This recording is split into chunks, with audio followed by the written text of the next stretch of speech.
저는 이번 이 몸된 교회 부흥의 초청을 받고 마음에 참 감동이 식어지지 않는 가운데 준비 기도를 했습니다. 왜냐하면 제가 우리 김용대 목사님을 원체 좋아하니까, 사모님도 참 좋고, 또 이 교회가 너무 전번 우리 통준이 때 와보니까 너무 마음에 세상에 이런 교회도 있구나, 그런 느낌을 가졌거든. 그게 첫인상이었습니다. 그래서 이 교회의 강단을 맡아서 하나님 말씀을 증거한다는 사실에 대하여 사실은 얼마나 설렜는지 지금도 그렇습니다. 그런데 이번에 제가 큰 복을 받았습니다. 오늘 점심때 목사님이 또 좋은 식당으로 함께 가는데, 미국서 우리 막내 그 사고 났던 아이가, 그 아이는 내가 볼 땐 분명히 하나님의 은혜 옷자락이 있는 아이예요. 그러니까 죽음에서도 살려주셨죠. 어떻게 남가 오셨어요? 남가? 어디 손 들어봐요. 남가. 할렐루야. 이번에 빠지면 남가가 아니요. 이 아이가 전화 와서 떨리는 마음으로, 아빠 내 슈퍼바이저가 사장을 만나는데 승진시켜준대요. 승진 통보 전화가 왔어요. 아이고, 아버지는, 부모는 자식이 잘 되는 것이 행복이에요. 목사는 목회를 해보면 교인들 잘 된다고 하면은 너무 좋은 거예요. 괜히 이유 없이 다니면서도 비쭉비쭉 웃고 참 즐거울 수가 없는 것이, 교인이 잘 된다고 하면은 정말로 행복한 거예요. 그래서 오늘 기분이 상당히 좋았는데, 저녁에도 우리 동보성에서 저녁 대접을 아주 거하게 해주셨는데, 밥상을 받아 난 또 전화가 왔어요. 우리 큰 딸이 오늘 병원에 가서 아들을 낳았다는 얘기 아니겠어요? 이 드디어 은메달을 땄습니다. 먼저는 딸이고 이번에 아들이고, 하나를 또 놓게끔 제가 좀 어떻게 로비를 잘 해가지고 금메달을 좀 따서 성부와 성자와 성령의 이름으로 복을 받아야 되겠는데, 전화가 왔어요. 이것도 우리 딸아이가 큰 딸은 키가 커요. 1m 69에다가 아주 스트롱 날씬해요. 근데 지난 금요일 날 학교에서 이제 휴직을 내고, 그리고 어저께까지 동사무소 가서 할 일 다 마치고 나는데, 오늘 배가 조금 아픈 것 같아서 갔더니 1시간 만에 글쎄 쑥 자연분만을 했다는 거 아니겠어요? 첫째 아이는 1시간 반 만에 낳고, 근데 아이가 조금 3.56kg라고 하니까 조금 적긴 하죠? 커요. 근데 어떻게 1시간 반 만에, 지난번에 쑥 나오더니 이번에는 1시간 만에 쑥 나와. 그럼 내가 속으로, 세 번째는 30분이면 되겠다. 지금 고통당한 아이 보고 세 번째 놓으라고 하면 기절할 것 같아서 얘기는 안 하고 자기 엄마한테는 내가 얘기해놨습니다. 어떻게 하면 달래골래 가지고 세 번째까지 넣게 한번 해보자. 그러니까 제가 오늘 기분이 참 좋고, 하나님 은혜를 내가 이렇게 많이 받는구나. 강사가 잘 되면 여러분도 잘 되는 일이 올 줄로 믿습니다. 이번 성회 끝나고 난 다음에 우리 김 목사님 가정에도 기막힌 일이 벌어지고, 우리 장로님들 여러분 가정에도 기막힌 일이 신비하게 일어나기를 바라고, 제가 기도했던 내용이 있습니다. 하나님, 영광대교회 어느 구석에서 바람이 일든지, 어느 곳에서 변화가 일어나든지, 어느 곳에서 하나님의 손이 움직이든지 한쪽에서 하나님께서 이번에 움직여 주시길 원합니다. 손바닥만한 구름만 떠도 큰 비가 되지 않았습니까? 하나님은 교회의 한쪽에서부터 움직입니다. 그리고 큰 일이 벌어지게 되는 것이 하나님의 원리거든요. 이번 성회 저도 은혜 받았지만 여러분들에게 큰 은혜 되시기 바랍니다. 우리 찬양대가 입을 그렇게 벌리는데 안 되는 것이 비정상 아닙니까? 제비가, 지금은 강남 갔던 제비가 강남으로 오지 않잖아요. 저희가 결혼해서 두 번째 살던 그 집에는 처마에 제비집이 있었어요. 제비집이 있는데 새끼를 까고 난 다음에 어미가 먹이를 물고 오는데, 바로 무게를 물고 와가지고 바로 새끼들에게 입에 넣어주지 않아요. 발렛줄 앞에 딱 앉아서 기다리고 있어요. 입에 물고. 그럼 새끼들은 어미가 입에 물고 있는 벌레를 어쨌든 지가 먹으려고 생난리를 피워요. 그럼 여러분 퀴즈입니다. 어미는 어떤 새끼에게 줄까요? 힘없는 새끼에게 줄까요? 가만히 있는 새끼에게? 저는 그런 법이 없어요. 입을 가장 크게 벌리고 죽으라고 달라고 하는 그놈에게 쏙 집어넣고 샥 가버려요. 어찌 보면 어디 애미가 돼가지고 약한 놈, 눌려있는 놈을 주지 어떻게 저럴까? 그게요, 경쟁심을 유도하는 거예요. 그러니까 어미만 나타나게 되면 5마리, 6마리 죽으라고 입을 열리고 주여 주시기를 원합니다. 입을 크게 열라. 내가 채우리라. 할렐루야. 이 밤에 그 은혜가 있기를 바랍니다. 우리가 하나님의 은혜로 충만케 되기 위해서는 우리 믿음이 천대까지 이어지게 하려면 우리 믿음의 용량이 커야 돼요. 큰 믿음을 가져야 돼요. 큰 능력을 구해야 됩니다. 큰 믿음의 사람이 되기를 원합니다. 일당백을 감당할 수 있는 그런 리더십이 있어야 된다는 얘기죠. 믿음의 용량, 결국은 믿음이 좋다는 말은 용량이 크다 이 말입니다. 4기통 자동차가 아니라 8기통 자동차가 훨씬 더 좋잖아요. 우리의 믿음이 8기통 같은 용량이 큰 믿음이 되시기를 바랍니다. 아멘. 아멘. 아멘을 잘 하십시오. 서울의 어떤 교회 권사님이 자보를 봤는데 자보가 3년이 됐는데 우리처럼 이렇게 아이가 쑥쑥 나오면 얼마나 좋아. 애가 없는 거예요. 그러니까 권사님이 며느리 보고 얘야, 전에 우리 교회에 어떤 집에 아이를 못 낳아가지고 근데 목사님께 기도받고 난 다음에 아기가 생겼다고 했는데 너도 나랑 같이 목사님께 기도 한번 받으러 가자고 했더니 며느리가 아이 어머니 그런 걸 기도를 받으러 갑니까? 새댁이 이제 부끄러우니까 아이 대구 새댁에 어데예 이러고 아이 어데예 어데예가 문제가 아니고 함경도 할머니 시어머니가 목사님 가자. 마지 못해서 며느리가 시어머니 끌려가지고 목사님께 갔습니다. 미리 목사님께 말씀을 드리고 부탁을 드렸기 때문에 목사님은 내용을 잘 알고 있었습니다. 앉으시라고요. 하나님은 은혜 주시면 태문도 엽니다. 사가랴 그 부인이 엘리자벳이죠. 제사장이죠. 세례 요한의 아버지. 사실 그 내외는 나이가 많아가지고 어찌 보면 정상적인 출산이 불가능한 그런 커플이거든요. 그런데 자기 제사장 그 반열 때 섬길 때 순서가 왔을 때 정말로 이 사가랴는 하나님을 지극정성으로 지사충성하신 분이에요. 여러분 교회에서 혹시 여러분 순서가 왔거나 당번이 왔거나 그때는 하나님 은혜 받을 때고 축복받을 때인 줄 아시고 지사충성하십시오. 어떤 기회가 내게 오거든 절대로 양보하지 마시고 무슨 수를 쓰더라도 하나님 앞에 지사충성하시길 바랍니다. 하나님이 그때 눈동자를 집중하고 계시거든요. 사가랴가 하나님을 섬기는 가운데 하나님께서 사가랴에게 아들을 준다고 하지 않았습니까? 그러니까 사가랴가 알잖아요. 아니 오늘 아들을 할 정도 나이가 벌써 다 지나고 성경에 정확하게는 말씀하지 않습니다만은 어떤 생리적인 상황을 볼 때는 아이를 놓을 형편이 아닌 것 같잖아요. 그러니까 이 사가랴가 웃었단 말이에요. 하나님이 네가 웃어? 네가 아들을 낳을 때까지는 말 못하리라. 이름을 아이를 낳을 때 이름을 요한이라고 해라. 나중에 나와서 요한의 아버지 사가랴가 입이 벙어리가 된 거예요. 그리고 칠판에다가 이름을 써준 거예요. 내가 2차 돼가지고 2차 됐는데 아이를 낳는데 그 아이의 이름이 요한이다. 아이를 낳을 때까지 하나님 벙어리를 만들어 버리고 말았어요. 그런데 하나님께서 아들을 주셨잖아요. 그 아들과 예수님은 어찌 보면은 마리아는 이 엘리자벳과 사촌지간이잖아요.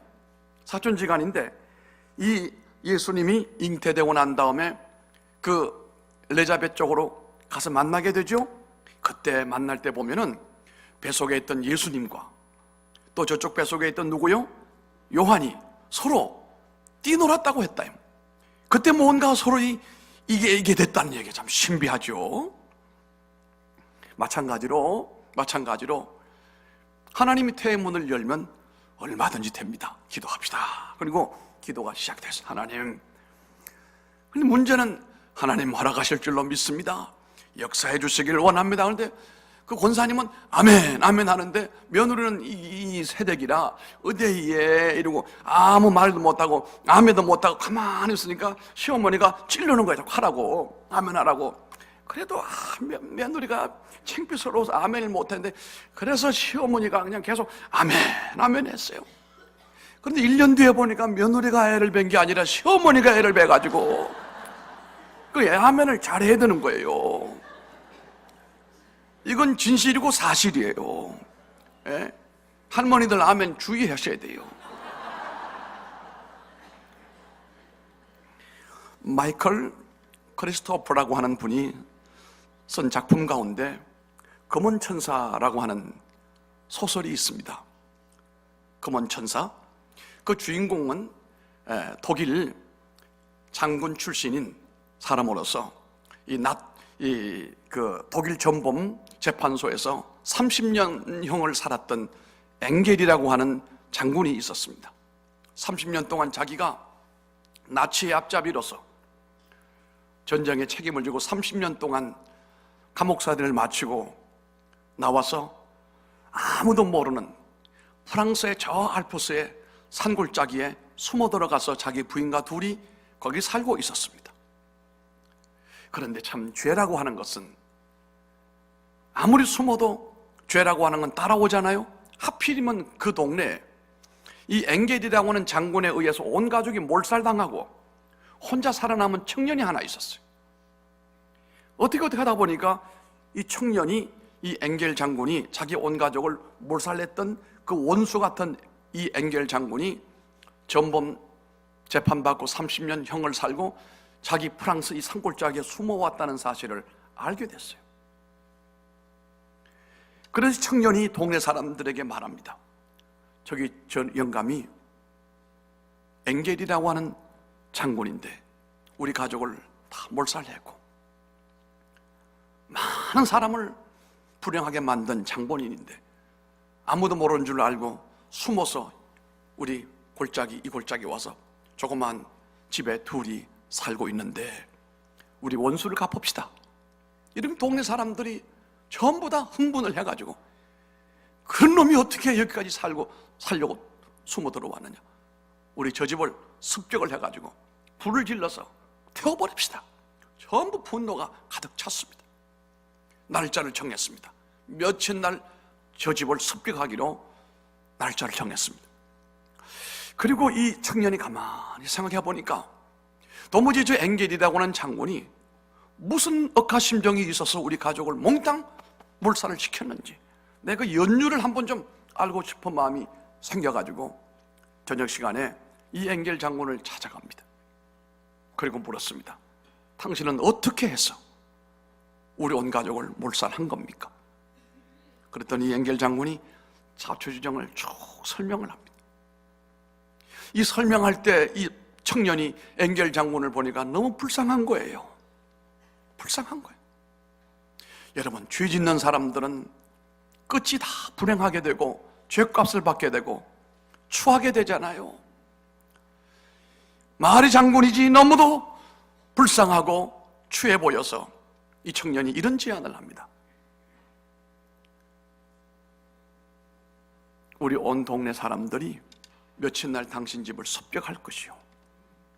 그러니 그렇게 알고 피신하시오. 피신하라고 알려줬어요. 그러더니 이 엥겔 장군이 이 청년에게 내가 한 가지 알고 싶습니다. 당신이 정말 나를 용서해 준 겁니까? 그랬더니 청년이 가만히 있다가 하는 말이, 내가 당신의 입장은 충분히 알고 당신을 어느 정도 이해는 하고 있습니다마는 그러나 솔직히 말하면 당신을 나는 용서할 수가 없습니다. 우리 아버지, 우리 어머니, 형제, 누이 당신이 죽였는데 나는 용서를 못합니다. 그러나 이해는 됩니다. 내가 어느 정도 이해는 했습니다.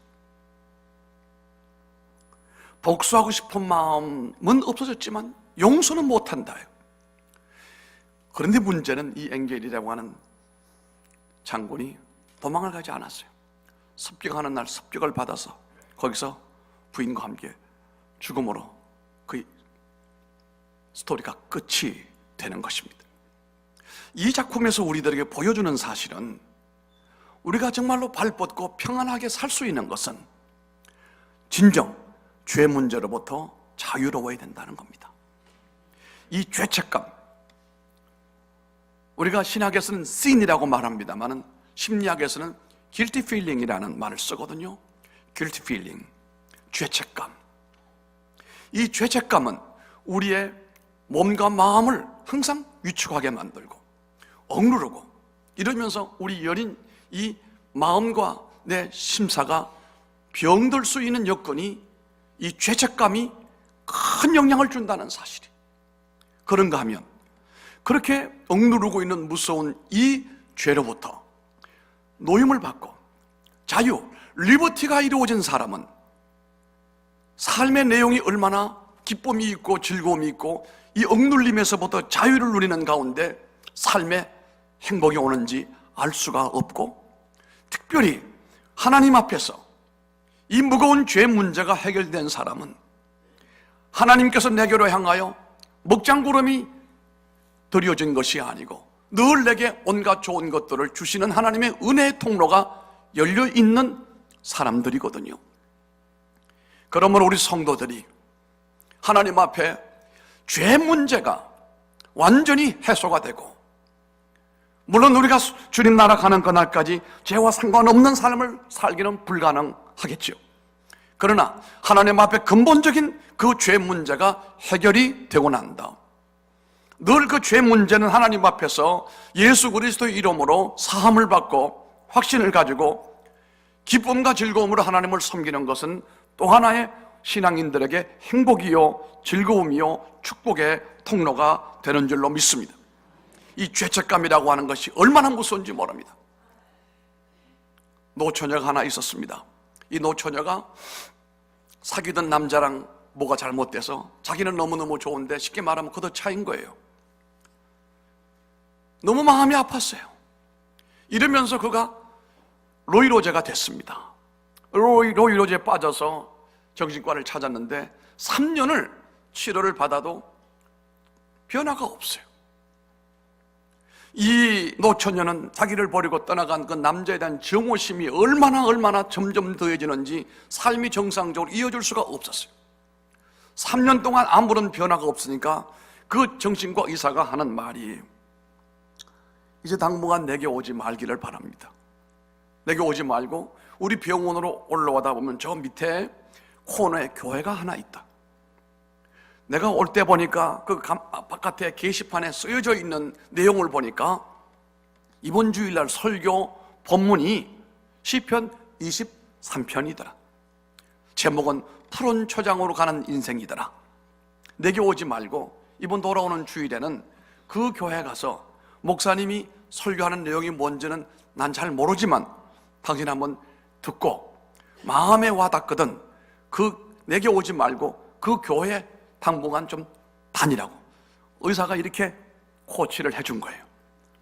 정말 그 다음 주일날 가보니까 시편 23편 본문의 말씀을 가지고 푸른 초장으로 인도하시는 하나님, 이런 제목으로 설교하는데, 이제까지 3년 동안 정신과에서 약을 먹고 치료를 받아도 그런 느낌이 없었는데 속이 시원한 거예요. 내 가슴이 쉴 것만 같아요. 오랜만에 단잠을 자는 것처럼 참 마음이 가벼웠어요. 3주째가 됐는데 변화가 온 거예요. 이 노처녀가 의사 선생님을 찾아갑니다. 선생님, 아니 내가 살 것만 같아요. 밤에 잠도 잘 오고요, 이제 음식도 잘 먹고요. 나를 버리고 떠나간 그 사람에 대하여 내가 그동안에 무척 저주하고 그 사람 때문에 내가 고통스러웠는데 이제 그 사람도 이제 그냥 떠나보냈습니다. 내게도 또 좋은 사람이 올 줄로 알고 그렇게 믿으니까 좋습니다. 저절로 다 치료가 된 거예요. 여러분, 하나님께 나오게 되면 삶의 모든 문제가 저절로 다 해결이 됩니다. 그러니까 성경은 말하기를 전인적인 축복, 내 영혼이 잘됨 같이 영혼이 잘됨이라고 그랬습니다. 범사가 잘 된다고 하잖아요. 우리가 영과 혼을 우리가 얘기하지 않습니까? 오늘 새벽에 제가 말씀을 드렸습니다. 우리 전통적인 장례식을 보게 되면은 상녀가 나갈 때 상녀 앞에 조그마한 집을 가지고 꼭 그 저기 가마처럼 생긴 거 앞에 가는 거 있는데 그게 뭐냐 내가 여쭤봤더니 잘 모르시는데 우리 목사님은 아시더라고요. 그게 혼백이라고 하는 것이거든요. 혼백. 그래서 이 혼백은 이제 장례를 다 치르고 난 다음에 그걸 도로 안 믿는 사람들 얘기하는 겁니다. 그걸 가지고 집으로 와서 모셔다 놓고 3년상이면은 3년 동안 아침 저녁으로 거기다가 식구들이 밥 먹기 전에 먼저 올렸다가 내려가지고 이렇게 음식을 먹잖아요. 그리고 3년 탈상할 때 이제 없애는 거예요. 왜 안 믿는 사람들, 특히 유교에서는 묘자리를 그렇게 집착할까요? 이유가 있습니다. 그분들 생각에는 사람이 태어날 때 흔히 말하는 영혼, 다시 말하면 혼이라고 하는 것이 타고나고, 그리고 탯줄을 자를 때 거기에 백이라고 하는 것이 이 탯줄을 속으로 몸 안에 들어온다고 믿는 거예요. 백이. 근데요, 이 혼이라고 하는 것은 알다시피 뭐 우리 믿는 사람들하고는 상관이 없습니다만 안 믿는 사람이 볼 때는 좋은 데로 가는 거 아니겠습니까? 못 가는 사람들은 공중에 떠다니다가 후손들 자꾸 괴롭히니까 자꾸 구슬내서 달래고 올려야 되잖아요. 그리고 좋은 곳에 모아다가 한번 쑥 올려보내는 기도할 때가 있어요. 불교에서는 무슨 기도인지 아시네 혹시? 영 무슨 기도인데 절간에 가다 보면 많이 써붙이나 1년에 한 번씩은 9천만리를 떠돌아다니는 영들을, 조상들 이 영혼을 위로해가지고 몽땅 모아가지고 많이 기도하면 좋은 데로 올려보내는 그런 기도회가 있습니다. 영은, 우리가 말한 그 영은 그렇다 치고 백이라고 하는 것은 가는 것이 아니고 어떻게 되느냐고 하면은 그 사람 몸속에 들어가서 뼛속으로 들어간다고 믿는 거예요. 뼛속으로. 그럼 장례라고 하는 것은, 산소를 쓰고 하는 것은 왜 좋은 곳에 양재받는 곳에 써야 되느냐? 뼈가 잘 육탈이 이루어지고 뼈 속에 백이 다 들어가서 편히 있으면 이거 후손이 잘 되는 거고, 이게 만약에 뼈 속으로 들어가는데 습기가 있다든지 무슨 가시나무 뿌리가 엉켜 있다든지 뭐 이런 일이 생기면은 조상이 불편해가지고 후손들이 자꾸 꿈에 나타나게 되고, 우리가 그렇게 믿는다는 말이 아니고 유교에서는 그렇게 얘기를 하는 거예요. 그런데 문제는 이 조상신이 쉽게 말하면 백이 뼈 속에 들어있는데 자꾸 이렇게 꿈에도 나타나고 후손들이 잘 안 되고 쉽게 말하면 해코지를 하고 하니까 어떻게 하느냐? 그때는 한 가지 방법이 있습니다. 그게 뭐냐고 하면은 화장하는 거예요.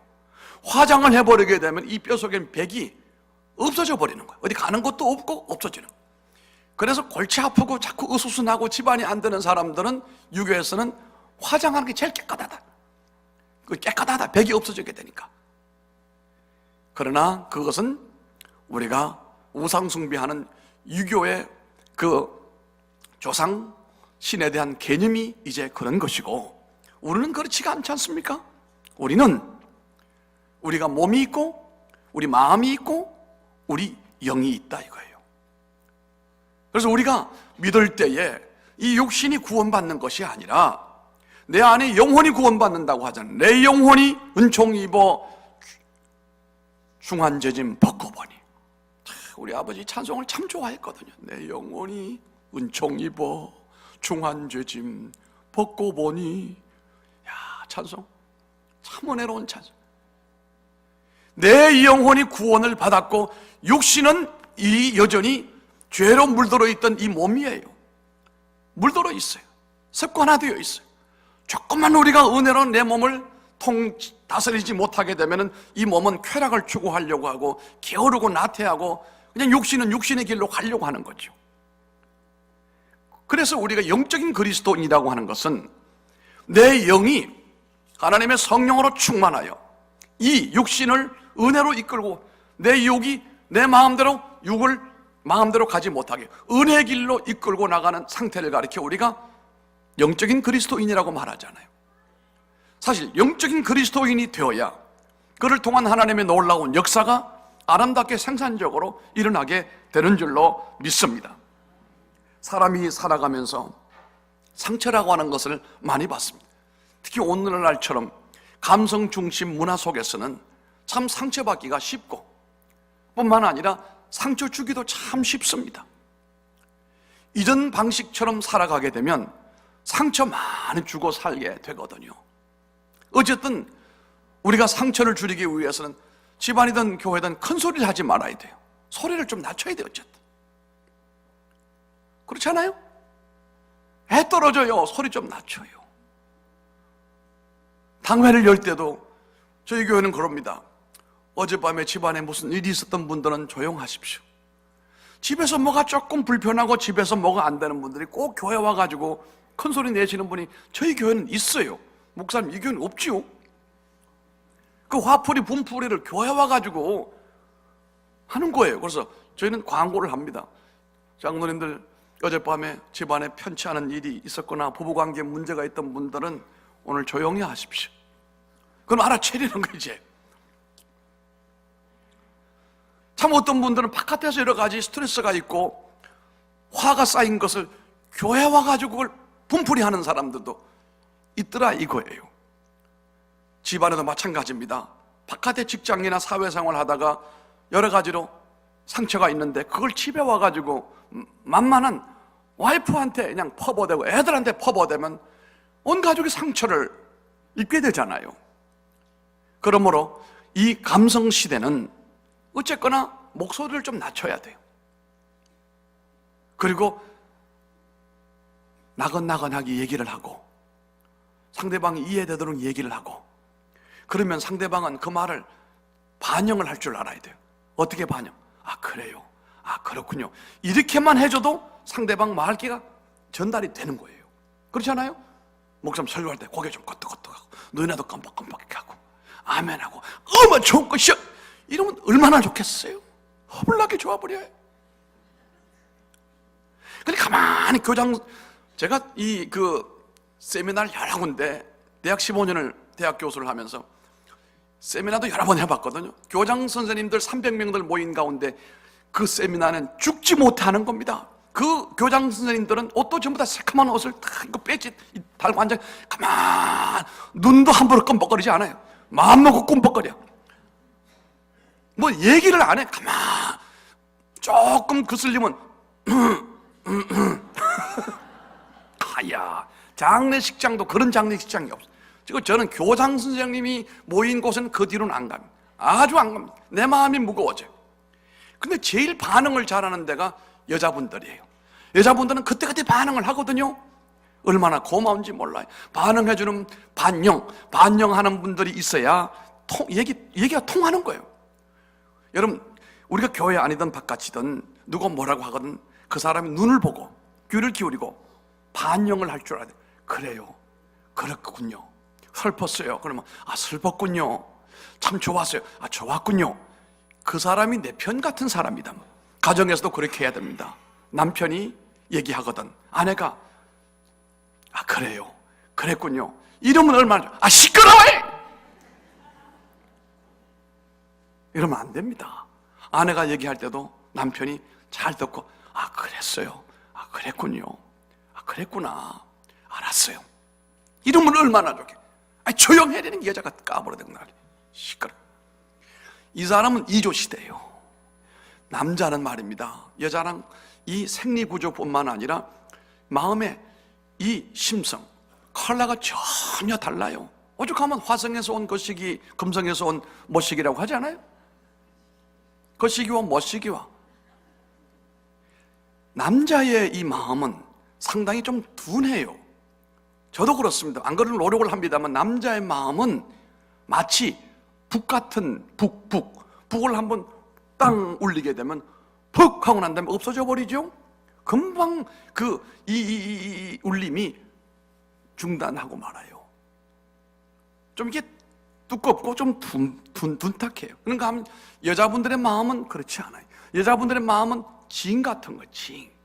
한번 울리면 잘못 건드려 놓으면 몇 달 간다니까. 계속 징징대요.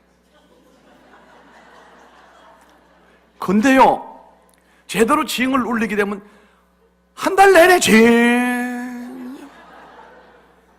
여자분들의 마음에 여자분들은 마음에 감동을 주기를 원하는데요, 남편들이 아내에게 감동 주는 건 어려운 일이 아닙니다. 장미 한 송이라도 빨간 장미를 퇴근길에 싹 숨겨와가지고 여보 나 왔어요. 그럼 문 앞에 문을 딱 열대. 여보 I love you 짠. 붉은 장미를 물고 주는 게 아니라 그냥 주는 거예요. 그냥 이게 마음에 감동이 오는 거예요. 이게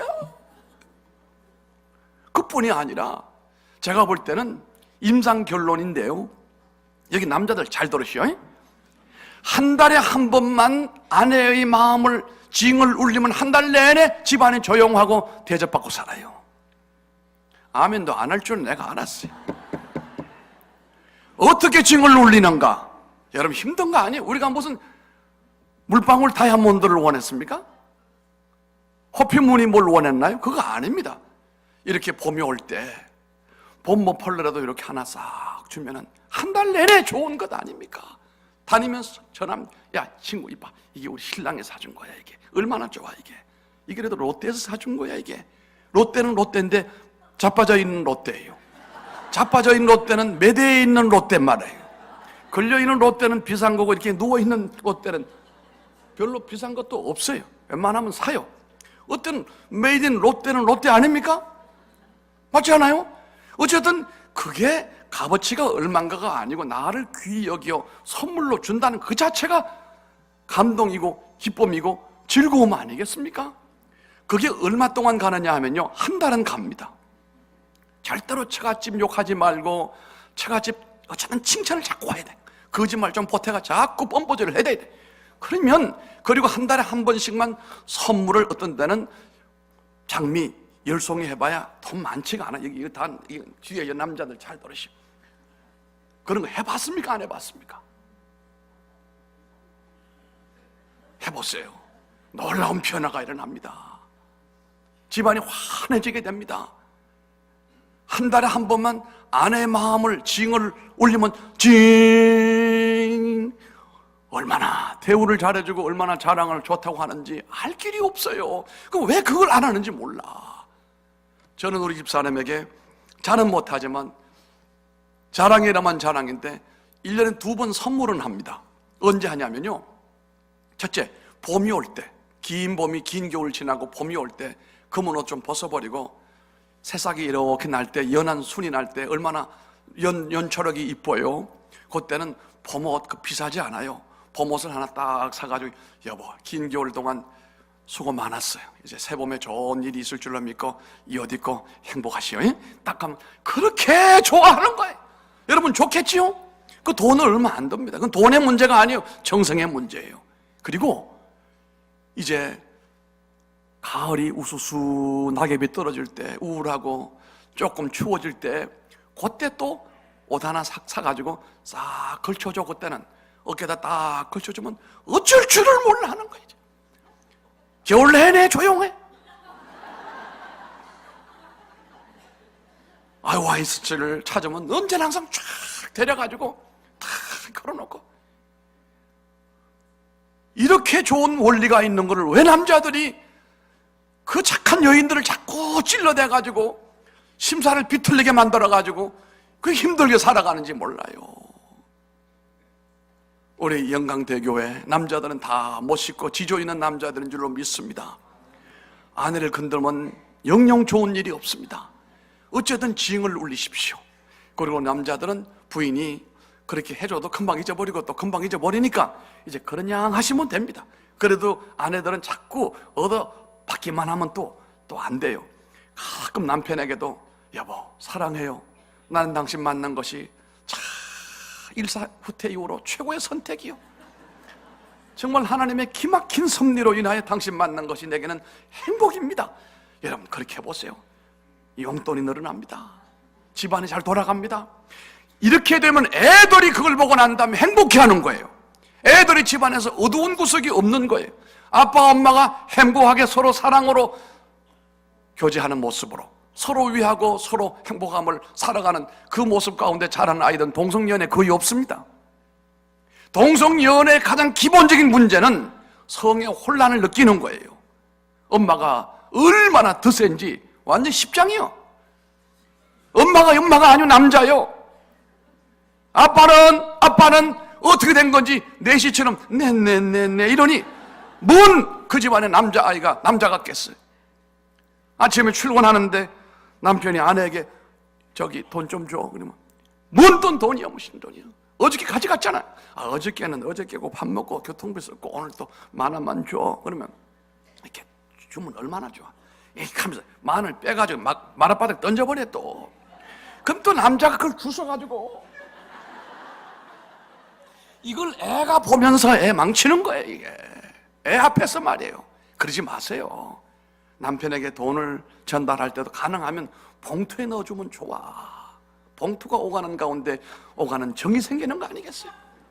상대를 존중하고 상대를 수용하고 상대를 왕으로 섬기면 자기는 왕비가 되는 거고, 자기 아내를 왕비처럼 여기면 자기가 왕처럼 대접을 받는데, 여러분 이것이 가정 안에 이루어지게 될 때 가정 안에 아들은 아버지 같은 남자 같은 아들이고 딸은 엄마를 닮아서 정말 여자 같은 딸이고, 그런 나중에 동성 결혼한다는 소리가 없을 줄로 믿습니다.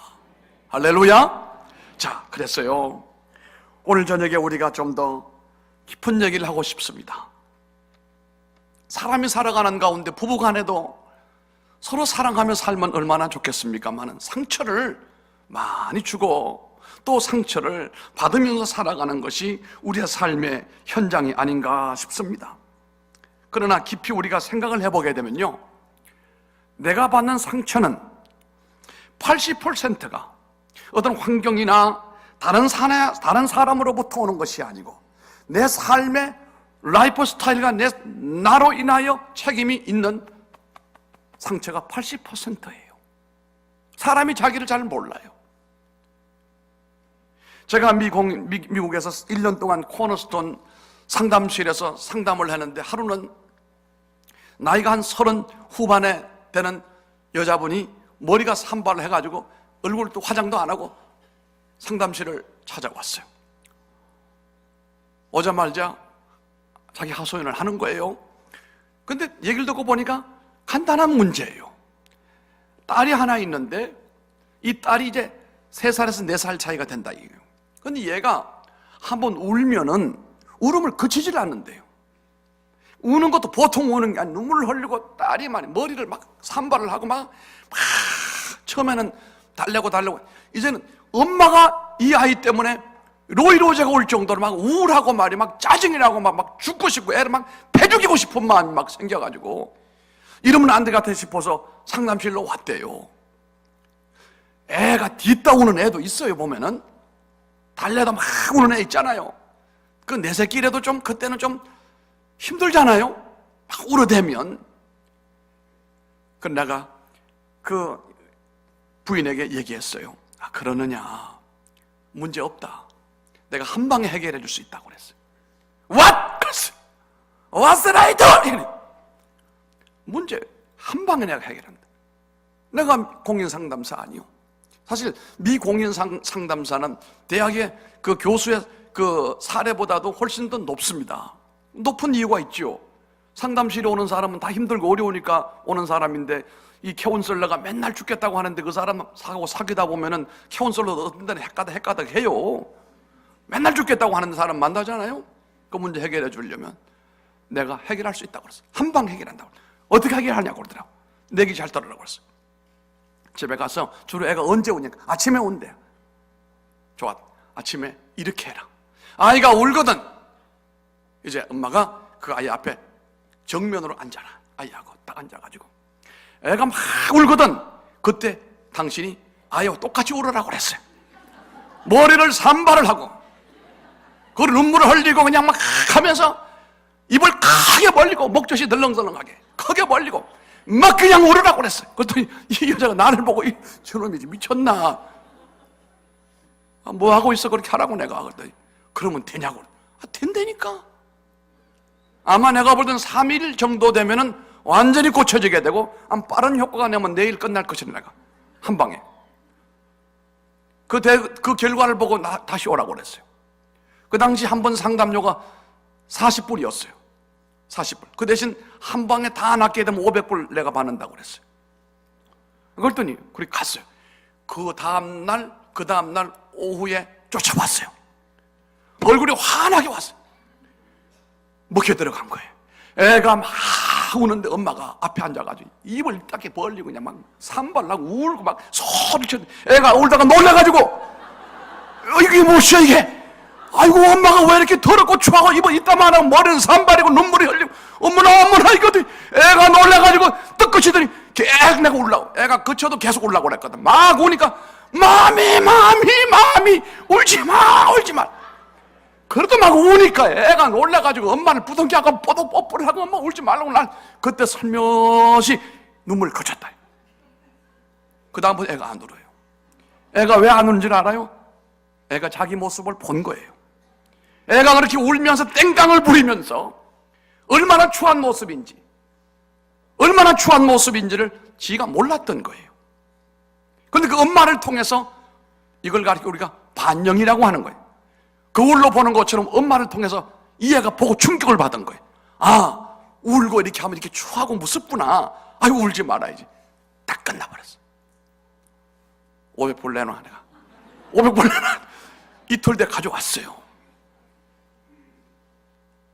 사람은요, 이 어린아이뿐만 아니라 대부분의 문제가 자기의 진면모를 모르기 때문에 행동하는 거예요.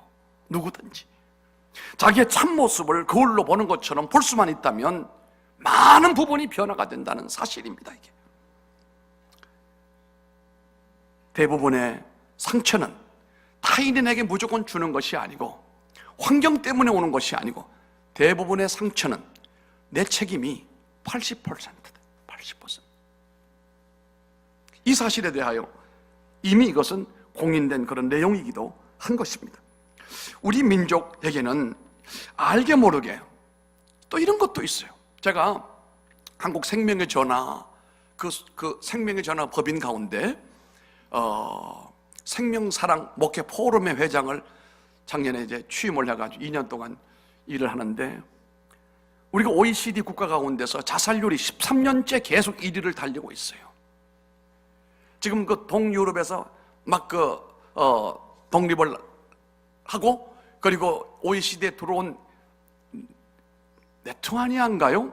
거기가 좀 팍 올라가 있지만 그 빼고는 우리가 13년째 탑을 이루고 있는데요. 노인 자살률도 탑이고 청소년 자살도 탑이에요. 참 이상해요. 우리는 참 우리가 모진 종자인 건 사실이에요. 고추를 갖다가 고추장에 찍어서 먹는 사람들, 젓가락을 가지고 콩알을 찝어서 입에 넣는 사람들이 독하기로는 대단합니다. 그런데 일단 가정에 상처가 있고 어려움이 있게 되면은 한국 사람에게 유별이 나타나는 바가 뭐냐고 하면 뭐가 마음대로 안 되고 힘들게 되면 야 우리 함께 다 죽어버리자. 혼자 죽으면 될 때는 또 같이 죽자고 그러네. 동반 자살을 하기를 원한단 말이에요. 다른 나라는 별로 이것이 없어요. 어찌 가든지 목사님들이 자살률을 좀 낮추고 생명의 존귀함을 좀 어필을 하고 목사님들 목회에도 이 부분들을 좀 전달하고 하는 역할을 위해서 하고 있는 중에 있습니다만은 유독 우리 한국 사람들에게는 생명의 존중이 어느 나라보다도 약해요. 그런데 우리 생명이 얼마나 소중합니까? 천하보다 귀한 생명들 아닙니까? 예수님의 십자가의 보혈로 우리를 건져주신 보물덩어리들이 아니냐 이 말씀입니다. 그런데 문제는 말입니다. 우리가 이 상처와 이 고통 가운데서 이걸로 끝나는 문제는 아닙니다. 상처와 고통은 그 열매가 또 있게 마련입니다. 이것이 대물림이 된다는 거예요. 그러므로 가계에 흐르는 이 게노그램, 가계, 우리 할아버지, 아버지, 나, 후손들 이렇게 내려간 이 가계도, 이 게노그램이라고 하는 가계도에 흐르고 있는 이와 같은 상처, 증오심, 원수갚음, 화냄, 이런 어두움에 이 물줄기가 잘려져야 됩니다. 이것이 잘려지고 난 다음에 사랑받음, 위로받음, 격려해줌, 귀히 여김을 받음, 자존심이 아닌 자존감의 풍요로움, 이런 것들로 그 자녀들과 가족들에게 채워져야 그 가게에 흘러내려가는 그 통로를 통해서 흘러내려가는 좋은 DNA가 후손들에게 뻗어나가게 되고 축복의 통로가 뻗어나가게 되는 줄로 믿습니다. 제가 가족 치료의 전문가 아니겠습니까? 가족 치료를 해보게 되면 우리 한국에는 대부분이 아버지가 문제예요. 그 아버지도 피해자예요. 아버지는 그 아버지에게 상처를 많이 입었어요. 그 할아버지는 그 위에 또 아버지에게 상처를 입었어요.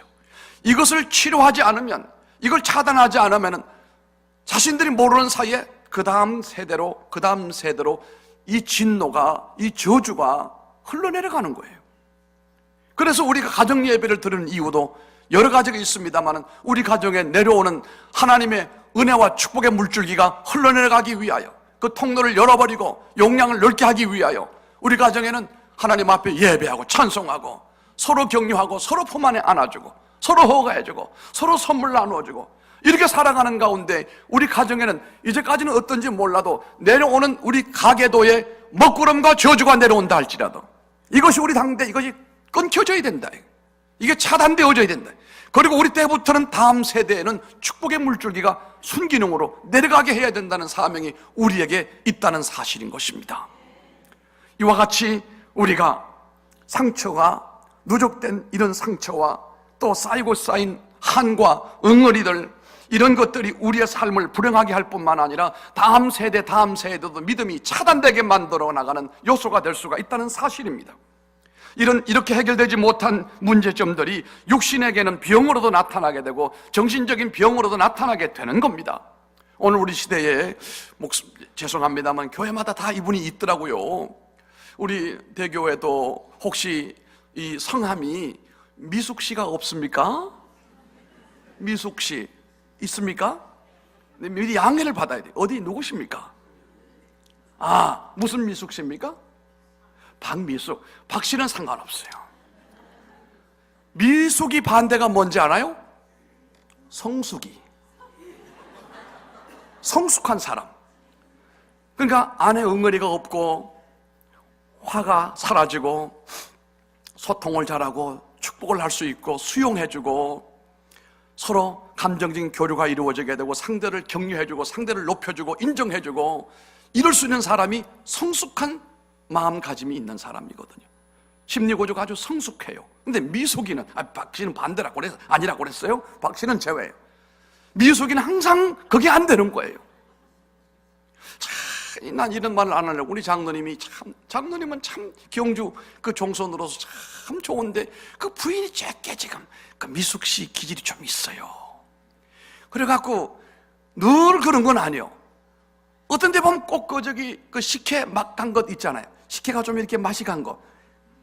좀 그 시기에 이게 미숙이단 말이에요. 이게 시적절한 때 한마디 말을 덕스럽게 복 있는 말을 딱 던져주면 분위기가 확 사는데 꼭 이 사람 초치는 소리를 하는 거예요. 꼭 기분 나쁜 얘기를 툭툭 던지고.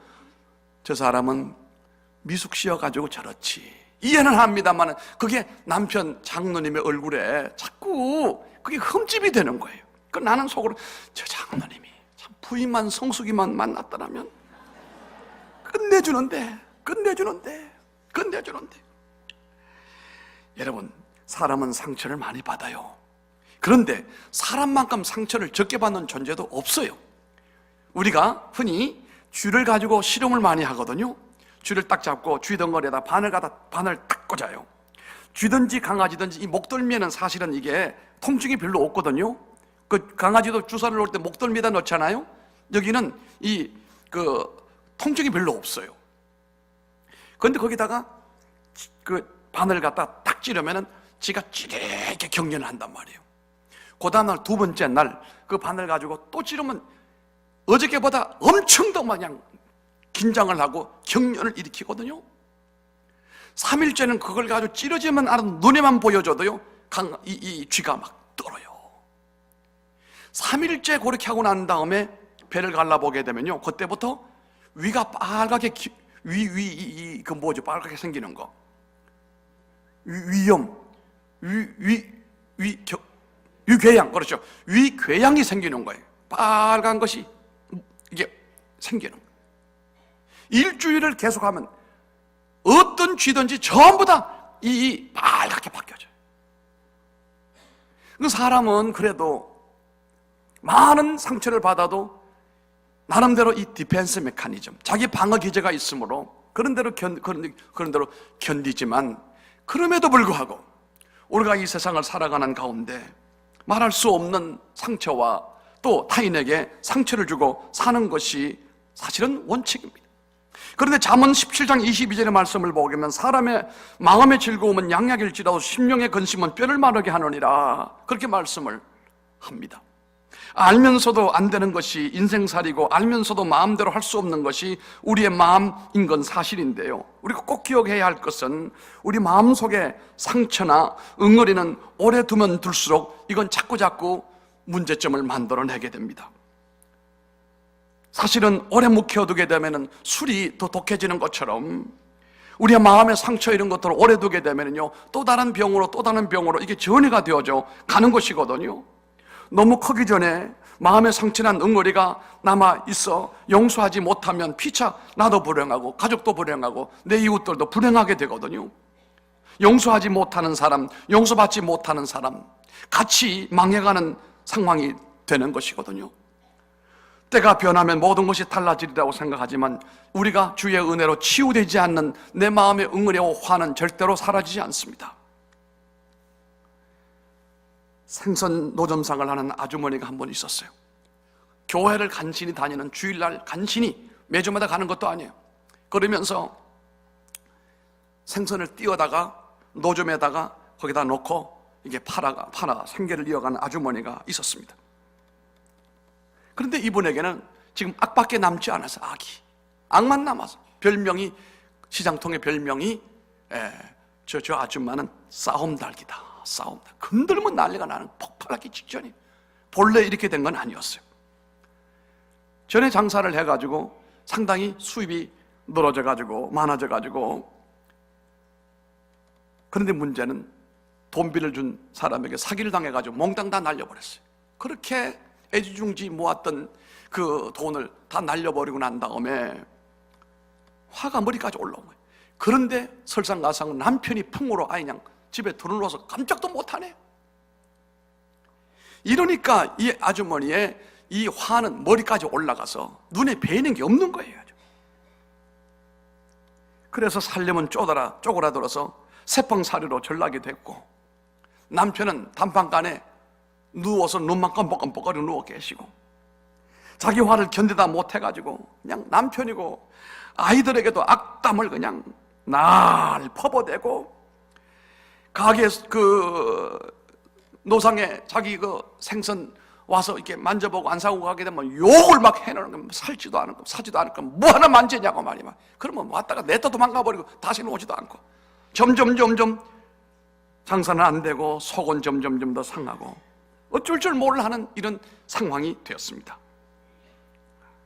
결국 그런데 이 아주머니도 가슴이 자꾸 아파서 병원에 갔더니 심장병이에요. 그런데 연세세브란스 병원에 갔더니 그 의사가 세상 떠난 황수관 박사를 좀 만나보라고 하더래요.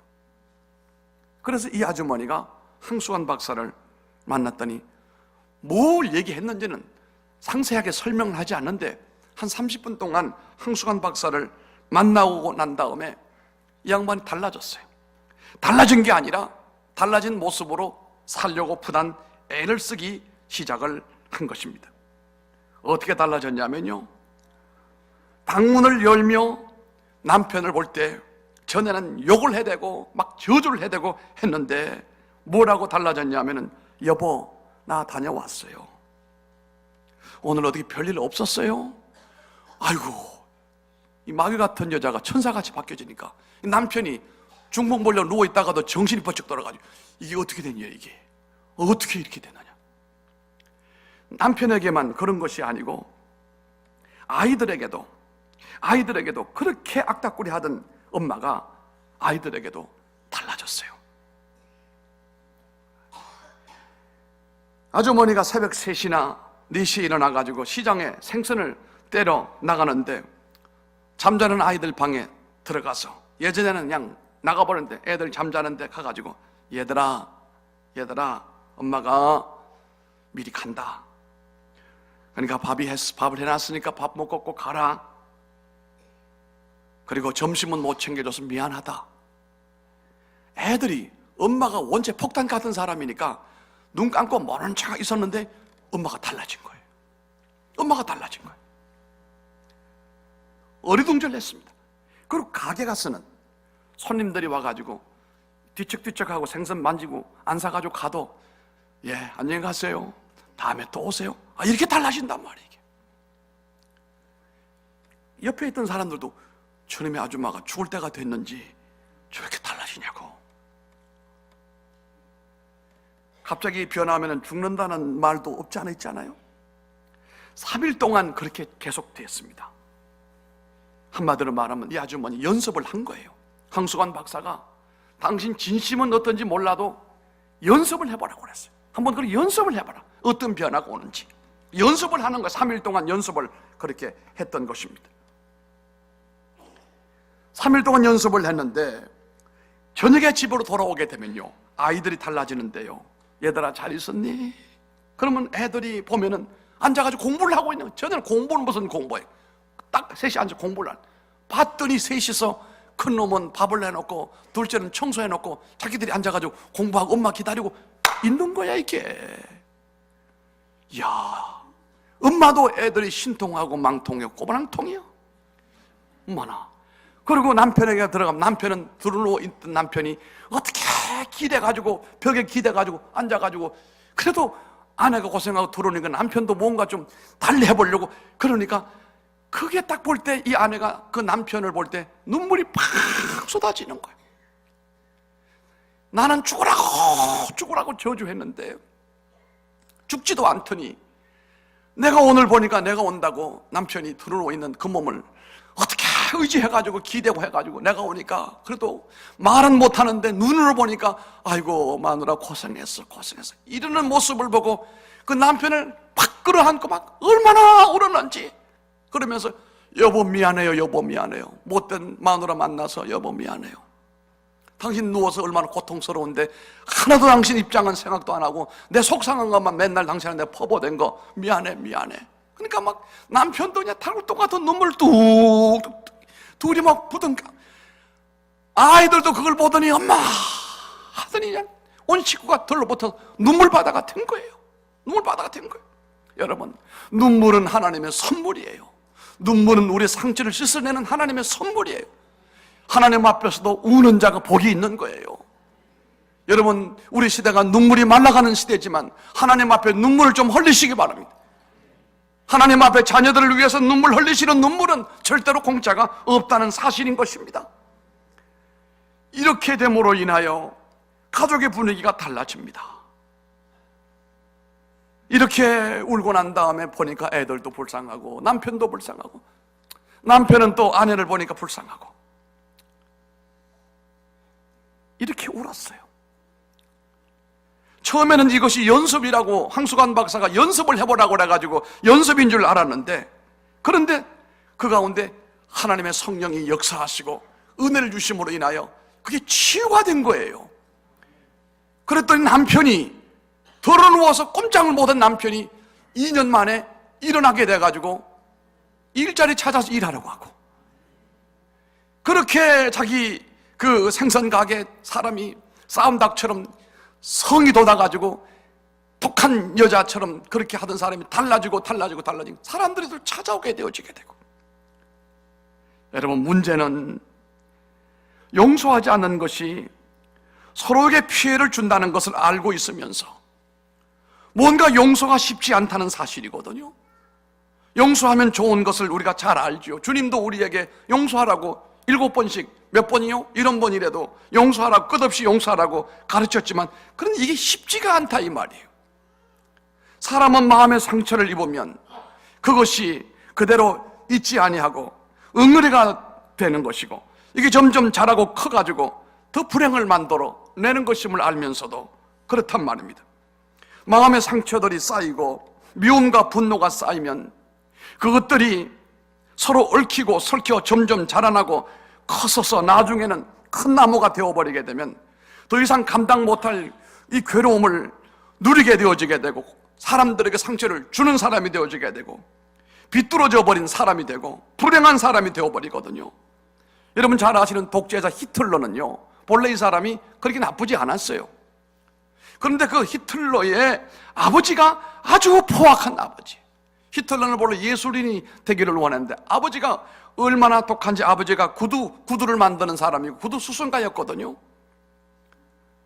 그런데 이 아버지가 그 어린 히틀러를 얼마나 매질을 하고 때리고 욕을 하고 저주를 하고 했는지 이 아이가 심사가 아버지 때문에 이게 비꼬여버리고 말았어요. 꽈배기처럼. 난폭한 매질로 인하여 히틀러가 포악한 사람이 돼가지고 온 유럽의 고통거리가 됐던 것을 우리는 잘 알고 있는 것입니다. 그의 마음속에 깊숙이 뿌리내린 좌절감과 열등감, 포악한 이 화가 마침내 유럽을 피바다로 만들어버리고 유대인들을 600만이나 되는 사람을 학살시키는 아슈비츠에 보게 되면 눈으로 똑똑히 지금도 확인할 수가 있는 역사적인 큰 범죄를 만들었다 이 말씀입니다. 자신도 불행했고 수많은 사람을 불행으로 만들어내는 사람이 됐다 이 말입니다. 실제로 이런 얘기가 있습니다. 한 자매가 암 선고를 받았어요.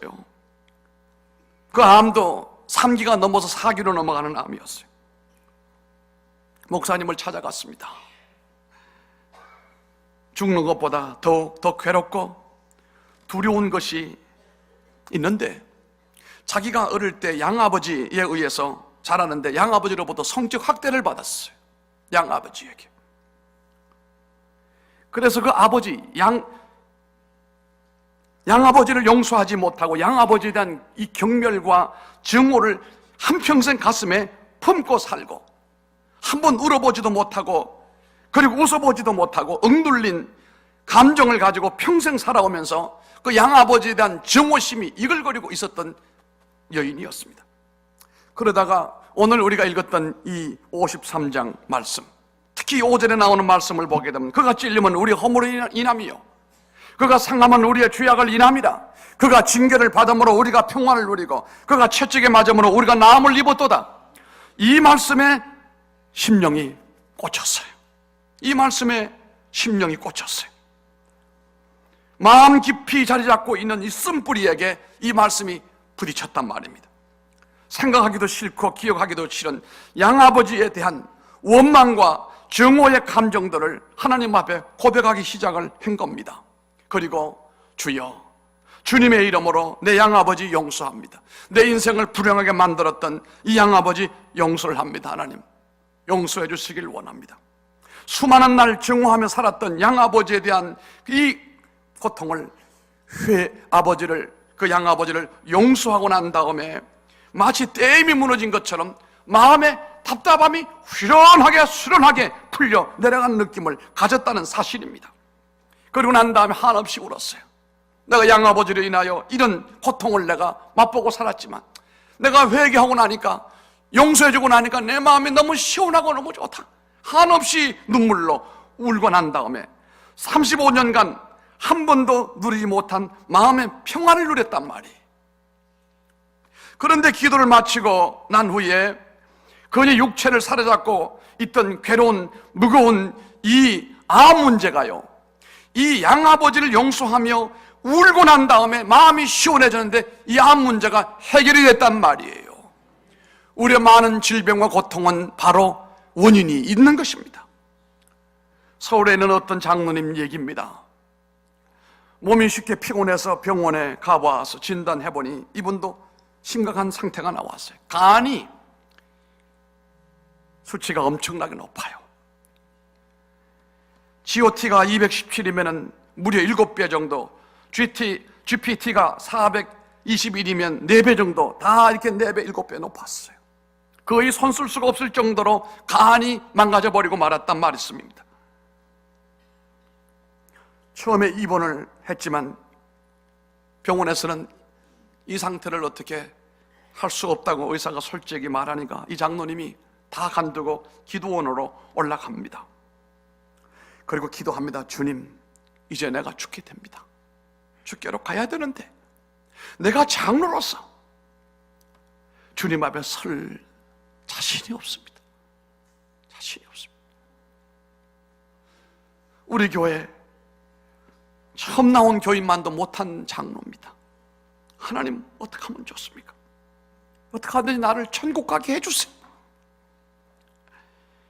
간절히 매달려 많이 울었습니다. 그리고 지난 날을 정리정돈하고 죽을 준비를 차근차근 해나갔습니다. 그리고 새벽에 다 준비가 끝난 다음에 마룻바닥에 엎드려가지고 주여, 이제 내 영혼을 거둬가 주세요. 이제 얼마 남지 않은 것을 내가 알고 있습니다. 그런데 새벽에 말입니다, 음성이 들려오는 거예요. 의심하지 않고 나를 찾아온 자여, 나도 너를 자유하게 하느니라, 이런단 말씀이에요. 아, 하나님이 나를 자유하게 한다. 그럼 이제 죽게끔 죽음의 길로 가게 하시는 것이 아닌가, 그런 생각을 가지고 하나님, 이제 나를 하나님 받아주시길 원합니다. 그리고 이제 마음을 정리정돈을 했습니다. 이러면서 하나님, 그런데 아직은 내 다른 장기를 내가 필요한 사람에게 줄 때까지는 내 생명을 거둬가지 말아주시고, 내가 장기를 나눠주고 내 몸을 의대 실험용으로 내가 바칠 때까지는 내 몸을 하나님 지켜주시길 원합니다. 그렇게 마음을 먹고 기도가 난 다음에 병원에 가서 자기가 간 이 장기 이식을 하려고 갔더니 희한한 게 말이에요, 간이 나와버렸다는 사실이에요. 많은 질병은 우리가 용서하지 못한 데서, 우리의 상처를 해결하지 못한 데서 일어날 가능성이 높은데, 그렇다고 무슨 암 걸린 사람 전부 다 이렇게 소통하면 다 나는, 그 말은 아닙니다. 여기서 말씀드린 공통점이 있습니다. 용서하지 못한 가운데 내게 응어리가 져 있는 고통으로 인하여 병 생긴 것들은 내가 용서하고 풀어버리게 되면 질병도 저절로 풀린다는 거예요. 믿으시면 아멘 하시기 바랍니다. 내가 살고 네가 살기 위해서는 우리가 용서하며 살고 용서받으며 살아가야 되는 것입니다. 누가 내게 용서를 빌거든 이것저것 따지지 말고, 예수님도 나 같은 사람을 받아주셨는데 여러분 받아주시기 바랍니다. 그게 누구이든 간에 용서를 빌거든 여러분 받아주시기 바랍니다. 탕자 아버지처럼 다 탕진해버리고 얄미운 놈인데 그럼에도 아버지가 받아줬잖아요. 실제적으로 미국의 동부에서 있었던 얘기 아닙니까? 그 집에도 아들이 아버지를 버리고 나갔는데 문전이 아들이 나가서 제대로 풀리지를 못했어요. 아버지가 아들에게 편지를 보냈답니다. 아들아, 너 그렇게 살다가 어떻게 될는지 모르니까 집으로 돌아오느라 아빠가 다 용서했다. 돌아오라. 그 아들이 체면이 있으니까 뭐라고 답변을 했냐면, 아버지, 내가 면목이 없지만 내가 갈 데가 없어서 이제 아버지께로 가기를 원하지만 아버지가 정말 나를 진정으로 받아주신다면 기차가 지나가는 그 우리 동네 입구에 나무에다가 흰 보재기 하나를, 손수건 하나를 좀 걸어주시면 내가 정말 아버지가 날 받아주는 줄 알고 집으로 돌아가겠습니다. 그러고 난 다음에 이 아들이 고향으로 내려갑니다. 동네 어귀에 기차가 지나가는데 차마 눈으로 확인하기가 가슴이 떨려 옆에 있는 손님에게 부탁했습니다. 요 지나가게 된 마을이 나오는데 거기에 나무가 있을 텐데 혹시 그 나무에 하얀 손수건이 있거든 제게 좀 알려주시기 바랍니다. 자기는 눈을 감았어요. 동네 어귀를 지나가는데 옆에 있던 손님이, 이봐 젊은이, 손수건은 없고 나무 전체가 하얗게 뒤집어 씌워 있다. 아버지가 혹시나 손수건 하나 달면 날아갈까봐 혼이불을 뜯어다가, 쉽게 말하면 침대볼을 갖다가 그 나무를 다 싸맨 거예요. 아버지 마음이 그런 것이 아버지의 마음입니다. 성숙한 사람들, 성숙한 그리스도인은 누가 내게 해를 끼치고 아픔을 주고 고통을 줘도 그가 진심으로 회개했을 때는, 용서를 빌 때는 받아줘야 됩니다. 그게 거듭난 사람들인 것입니다. 그것이 내 자식이든 내 이웃이든 누구이든 간에 원수까지라도 용서를 비는 사람에게 대해서는 우리가 받아주기를 바랍니다. 어떤 응어리나 어떤 상처로 인하여 내 속에 어떤 질병이 있다 할지라도 우리가 용서하고 풀게 되면 질병도 풀립니다. 내 길이 풀리는 역사가 있게 된다는 사실입니다. 이 시간 육신뿐 아니라 마음의 질병들이 치유되기를 주님 이름으로 축원합니다. 그리고 회복되기를 주님 이름으로 축원합니다. 내게는 힘이 없잖아요. 다른 방법이 없잖아요. 영육 간의 질병을 치료하는 힘도 문제를 해결할 수 있는 근본적인 능력도 우리에게는 없습니다. 내 마음속에 남아있는 미움과 응어리는 내 힘으로 어찌할 수가 없어도 나에게 상처를 주고 나에게 피해를 입히고 나를 괴롭히게 했던 내 인생을 망쳐버렸던 사람이라면 더더욱 용서하기가 어려울는지 몰라요. 누구인가를 깨끗이 용서하고 완전히 그것을 잊어버리는 일은 참으로 어려운 일인 것입니다. 힘으로도 안 되고 능으로도 불가능한 일인지 모릅니다. 그러나 하나님 주시는 은혜로 성령의 도우심으로 원수라도 용납할 수가 있는 힘을 주신다는 사실이에요. 여러분 자꾸 원수 맺고 살지 말고 풀고 사시길 바랍니다. 그게 내 길이 풀리게 되는 원동력이 된다는 사실이거든요. 교우들 간에도 얼마나 귀한 분들입니까? 주님의 피로 다 거듭난 분들이고 천국에 가서도 우리가 영원히 함께 지낼 천국 성도들인데 또 영광대교회 성도님들 참 볼 때마다 전부 알곡 성도들 같아요. 장로님들을 뵈도 권사님들을 뵈도 우리 집사님들 뵈도 특히 이 교회 부교육자님들 보니까 참 얼마나 성실하고 얼마나 귀한지 몰라요. 전체적인 이 팀이 쉽게 말하면 드림팀이에요. 드림팀이에요. 환상적인 드림팀이에요. 이제 한번 큰 역사 한번 일으킬 겁니다. 하나님의 바람이 불어오면 하나님의 파도를 일으키면 이곳에서 영광의 날이 큰 영광의 날이 올 줄로 믿습니다. 너무도 귀한 이 역사를 바라보면서 우리는 메인 것을 풀자 이 말이에요. 내가 솔루셔너가 돼가지고 문제를 만들어내는 트러블 메이커가 되지 말고 문제를 풀어나가는 피스메이커가 돼가지고 화평을 이루고 그래서 나도 영육 간의 강건함을 누리고 우리 모든 공동체가 사함을 받은 감동으로 살면 얼마나 아름다운 공동체가 되겠습니까? 십자가의 고통은 상상을 초월하는 것을 우리가 압니다. 몸 못 박은 팔이 정말 주님의 그 몸 못 박은 팔이 얼마나 무거웠겠습니까? 사실 주님의 그 죽으심을 보면 짐승이 죽는 것 같은 저주받은 죽음 같지 않습니까?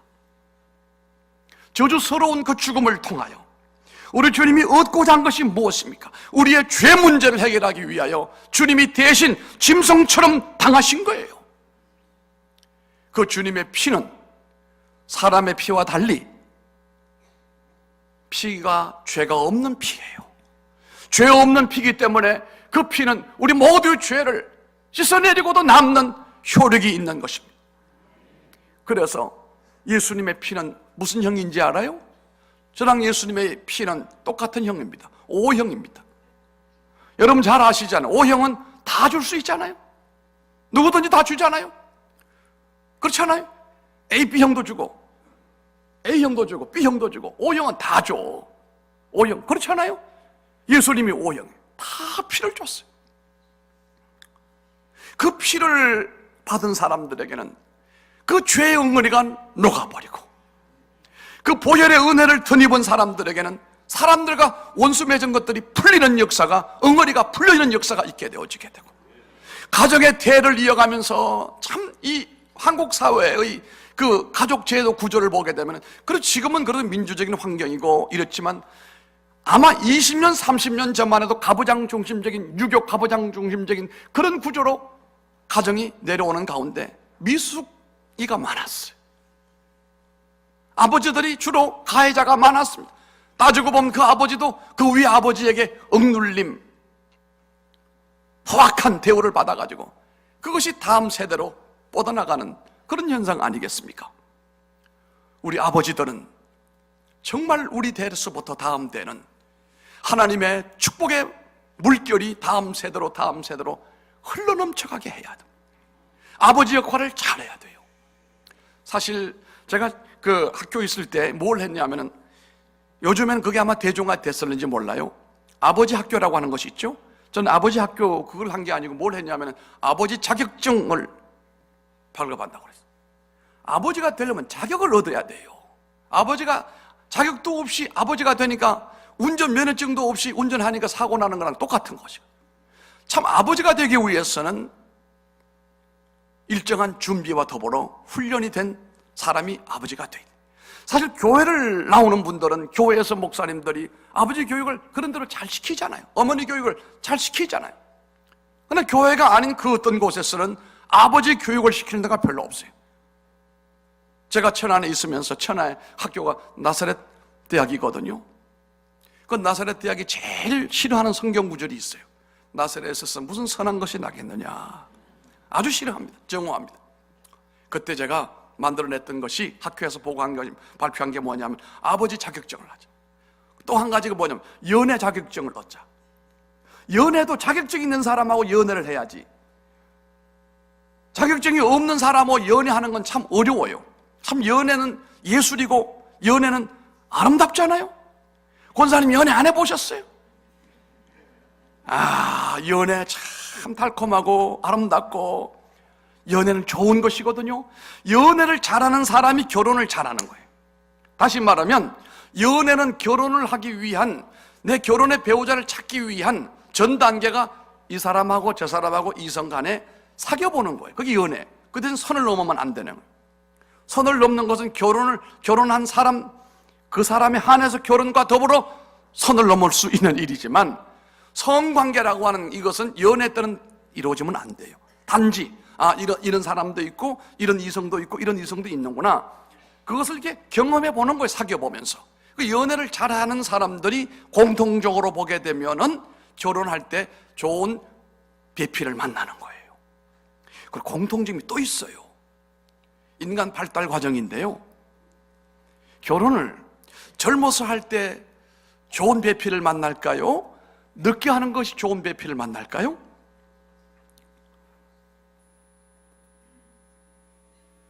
서울에 가게 되면은 가락동에 농수산시장이 있습니다. 거기 가면은 화러 시장도 있거든요. 거기에 새벽에 일찍 가면요, 그 생선 가운데 눈이 그냥 반짝반짝 빛나고 비늘이 반짝반짝 빛나는 놈들이 펄쩍 뛰어요. 근데 오후에 한 3시쯤 가면은 눈도 흐리멍텅해가지고 반짝반짝한 놈 다 빼가버리고 눈도 흐리멍텅하고 비늘도 막 떨어져가면 이러고, 이게 살은 놈인지 죽은 놈인지 이런 놈들이 있는데요, 생선도 새벽 일찍 시장에 가니까 새벽 일찍 있는 그 놈이 맛도 있고 빨리 팔려고 비싸게 팔려. 여러분, 결혼은, 여기 이쪽 보고 설교해, 결혼은 빨리 가는 게 장땡이요. 하나님의 감동이 딱 오거든. 20살은 넘었지. 자격이 있는 것이 딱 보고 삘이 딱 오고 하나님의 감동이 오고, 아무리 봐도 이게 확신이 좀 부족하다 싶거든. 당회장 목사님을 찾아가서 한번 데리고 와봐. 데리고 와가지고, 목사님께 배이는 건 목사님 보고 보증을 서라는 얘기예요. 목사님에게 끌고 들어 목사님을 하면 기도해 주시고 목사님이 책임져 달라, 이런 말씀이야. 이름 지을 때도 내가 지으면 내가 책임져야 되지만, 목사님이 이름 지어준 건 목사님이 일정 부분 책임이 있는 거예요. 제가 이름 지어준 아이들은 새벽마다 아무리 바빠도 그냥 빨리 건너가던 한 이름을 부르고 건너가요. 그러니까 여러분, 우리 그 사위가 아버님 이름 지어달라. 내가 그래서 아까 공짜가 없다. 얼마예요? 100만 원이다. 100만 원 받고 이름 지어줄 거예요. 그 대신 돌 때는 내가 한 3배를 갚아주려고. 목사님들만큼 이름 잘 짓는 분도 없습니다. 도사입니다. 좋은 이름 많이 있습니다. 그거 장명비 많이 내면 진짜 좋은 거 많습니다. 그러니까 이게 긴가민가 싶을 때는 목사님을 거기 끌고 들어와야 돼. 그 목사님께로 미리 충분히 양해를 구하고 목사님을 뵙고 난 다음에 목사님이 하라고 하면은 하는 거예요. 하는 거예요, 그냥. 응? 알았어. 하는 거예요. 빨리 하는 거, 빨리. 나중에 다 골라가고 난 다음에 찌꺼리가 남는 건 골라놓은 것도 힘들어, 나중에. 빨리 그냥 눈에 반짝반짝하고 처음에 할 때 우리 당회장 목사님이 일찍이 이것을 터득하시고 대학을 졸업하자마자 해버린 것이야. 야, 어떻게 저런 사모님을 만나는지. 이거 우리 목사님도 정말 선수를 치는 데는 뭐가 있어요, 정말. 저도 집사람을 딱 만나자마자 3개월만 해버렸어요. 길게 끌 필요가 뭐가 있어요. 내 마음에 감동이 쫙 밀려오는데 주 예수 내 마음에 들어와 계신 후 변하여 새 사람 되고 물밀듯. 내가 물밀듯 기쁨이 막 오고 말이야, 즐거움이 막 오고 됐다 싶은데 미룰 필요가 뭐가 있어. 결혼할 때 우리도 저희 아버님이요, 참 우리 아버지도 참 묘한 분이, 천당 가면 내가 꼭 따져볼 일이. 살아계실 때 내가 차마 말씀을 못 들었어요. 저를 그렇게 사랑한다고 하면서도 마지막에 유산 물려줄 때 저는 땅 한 필 하나 안 물렸어요. 꽤나 많았거든요. 하나도 안 물렸어요. 뭐라는지 알아요? 목사는 하나님이 다 주신다. 목사님이 하나님 주시는데 아버지를 통해 주시는 건 아닌가? 목사는 하나님이 다 주신다. 네가 만약에 내 유산 받으면 형제들끼리 모였을 때 너도 받았고 나도 받았고 다 받았으니까 우리 가부식길 하자 그러면 너 힘들어 이러시더니 따로 딱 그 유산 딱 타고 난 다음에 나를 불러더니 딸로 불러요. 이틀 뒤에 오라고 갔더니 캐시로 저건 언제 모아놨는지. 역시 아버지는 아버지야. 캐시를 이만큼 어떻게 모아놨는지. 절대 이거 받았다 소리 하지 말고, 이게 저 땅 받은 놈하고는 조금 비교가 안 될는지 몰라도 이거 가지고 네가 필요할 때, 네 색시한테도 필요할 때 쓰고, 네가 꼭 필요할 때 써. 저는 그거 아직도 목숨 좀 남겨놓고 있어요, 일부를. 우리 아들 미국 보내고 난 정말 고생 많이 했습니다. 15년 대학 교수하면서 그거 받아가지고 거기 다 갖다 퍼들 1년에 어쨌든 1억을 보냈으니까. 1억을 중학생부터 대학교 10년을 1억을. 정말 혼나. 요즘 너무 좋아. 돈 달라고 소리 안 하니까. 저는 전화가 오면 가슴이 찡하는. 또 돈 달라고 이러나.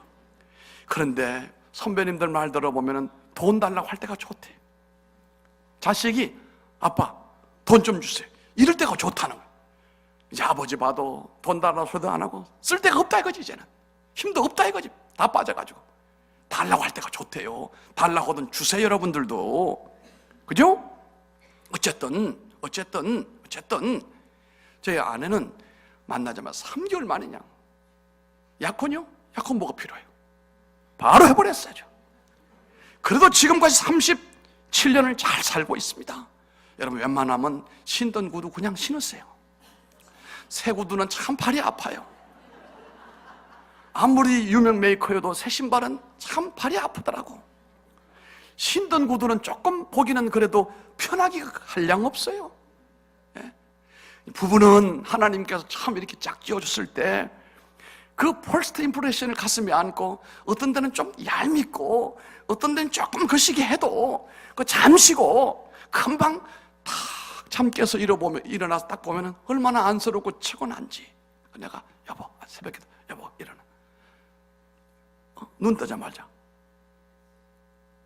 I love you 하고, 저는 아침에 일어나자 손잡고 제 아내에 키스를 해줘요. 여러분, 키스하고 사는 부부는 평균 수명이 5년이 길대요. 수입이 30% 더 많대요. 셀러리맨들 같은 경우에. 남편하고 아내가 아침에 일어나서 하루를 시작하는데 여보 I love you 좋잖아요.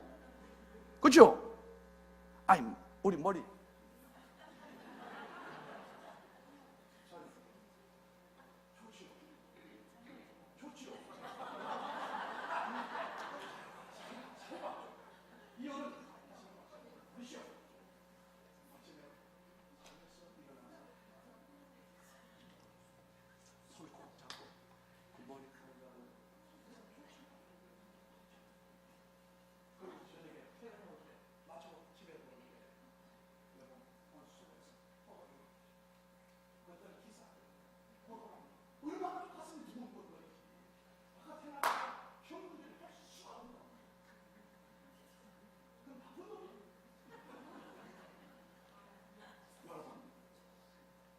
바깥에서 우리가 집만 나가면은 바깥에서 다 가시밭, 거기가 쥐레밭 같은 세상 아닙니까?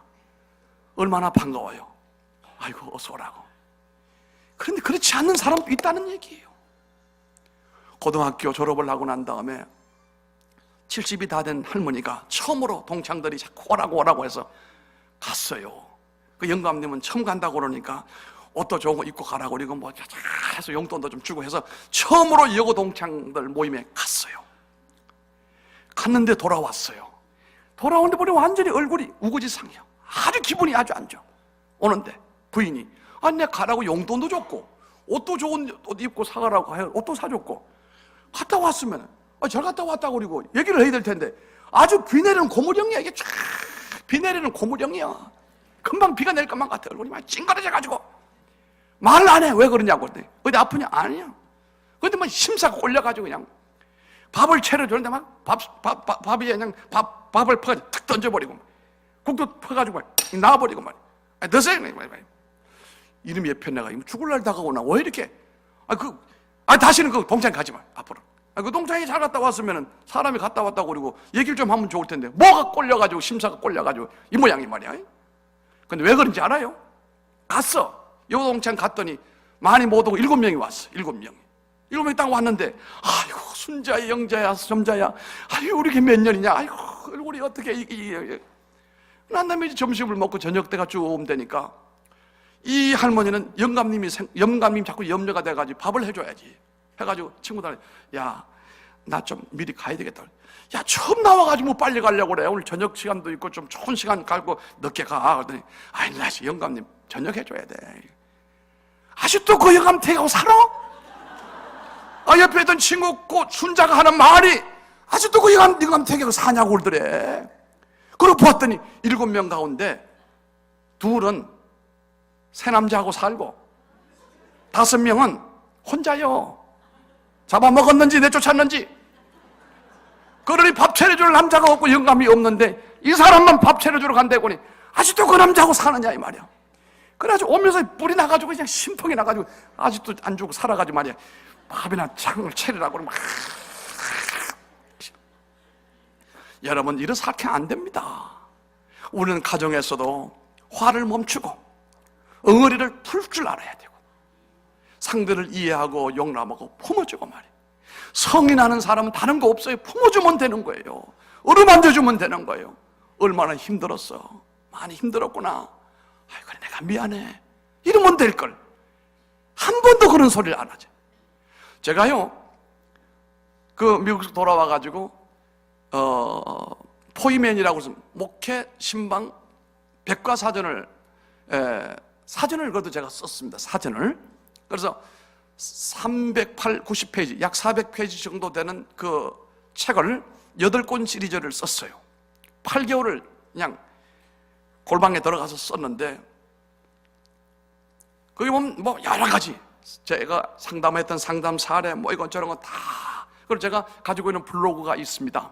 파워블로그가 있는데 계속해서 하루에 2개나 3개 글을 계속 보내는데 대체로 이런 것들이 우리가 심리적인 우리의 상담학적인 이런 문제, 삶의 문제, 어떤 성장의 문제, 코칭의 문제, 행복의 문제, 가정의 문제, 부부의 문제, 노년의 문제, 10대 청소년의 문제, 그 동성애의 문제, 사회적인 문제, 문화적인 문제 이런 각 영역의 8가지 섹션을 만들어가지고 계속 하루에도 2개, 3개를 글을 계속 올리거든요.